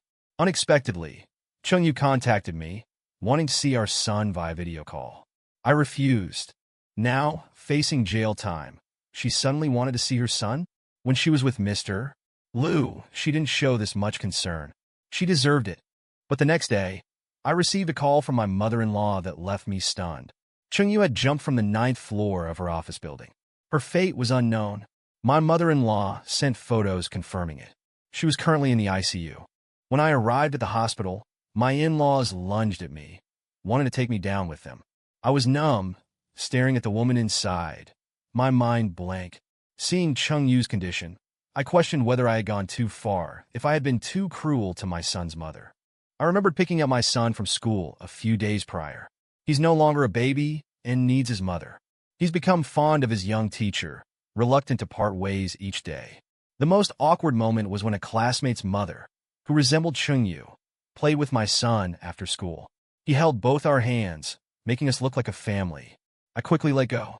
Every time I saw my son missing his mother, a voice inside told me not to push things too far. She was his mother, after all. If he learned I was responsible for her loss, how would he view me when he grew up? I let my mother-in-law hit me, feeling numb as I watched Chung Yu. Her suicide was a tragic act of desperation. But what enraged me was that she did it not out of shame or remorse, but to protect Mr. Liu. This extinguished any remaining sympathy. Fury consumed me. Mr. Liu had driven her to this, yet he remained unscathed. If she died, he'd walk away virtually free. He'd had an affair with my wife and then manipulated her into suicide, emerging as the victor. And what was I? I wiped the blood from my lip, filled with murderous intent. Scum like him didn't deserve to live. I'd constantly warned myself against impulsive actions. It wasn't worth ruining my life for him. But now, I couldn't help but want to kill him. I left the hospital and rushed to his workplace. I was going to make him pay. As I reached the entrance, ready to confront him, police emerged escorting Mr. Liu into a car. I was stunned. The security guard later told me Mr. Liu was arrested for attempted murder. He'd pushed Cheng-Yu, trying to silence her. Apparently, she had second thoughts, and he sensed it. She'd turned on her camera, the video automatically syncing to her younger sister's phone. The footage captured everything, leaving him with no defense. Even with powerful connections, he was likely finished. Attempted murder was a far more serious charge than corruption. He might never leave prison. Even if he did, what future would he have? Wasn't this more satisfying than taking matters into my own hands? Watching him being taken away, my murderous rage dissipated. Staring at the familiar building, I felt a sense of emptiness. I'd gotten my revenge, but there was no joy. It had been 6 months since I learned of Cheng-Yu's affair. I'd been living for revenge, becoming a shadow of my former self. Someone driven by vengeance is possessed by a demon. But was this the resolution I wanted? I didn't know. I knew there was still much to deal with. Regardless of Cheng-Yu's recovery, I was getting a divorce. When my son was older, whether he hated me or not, I wouldn't have a choice. I could only try to mend things. Maybe Wang Teng was right. I could find someone else and start over. But I no longer had the courage for marriage. It had hurt me too deeply. I returned to my apartment and saw my parents waiting with my son downstairs. They seemed to know about Mr. Liu's arrest. My son ran and jumped into my arms. I stroked his head, sighing. From now on, it would just be the two of us.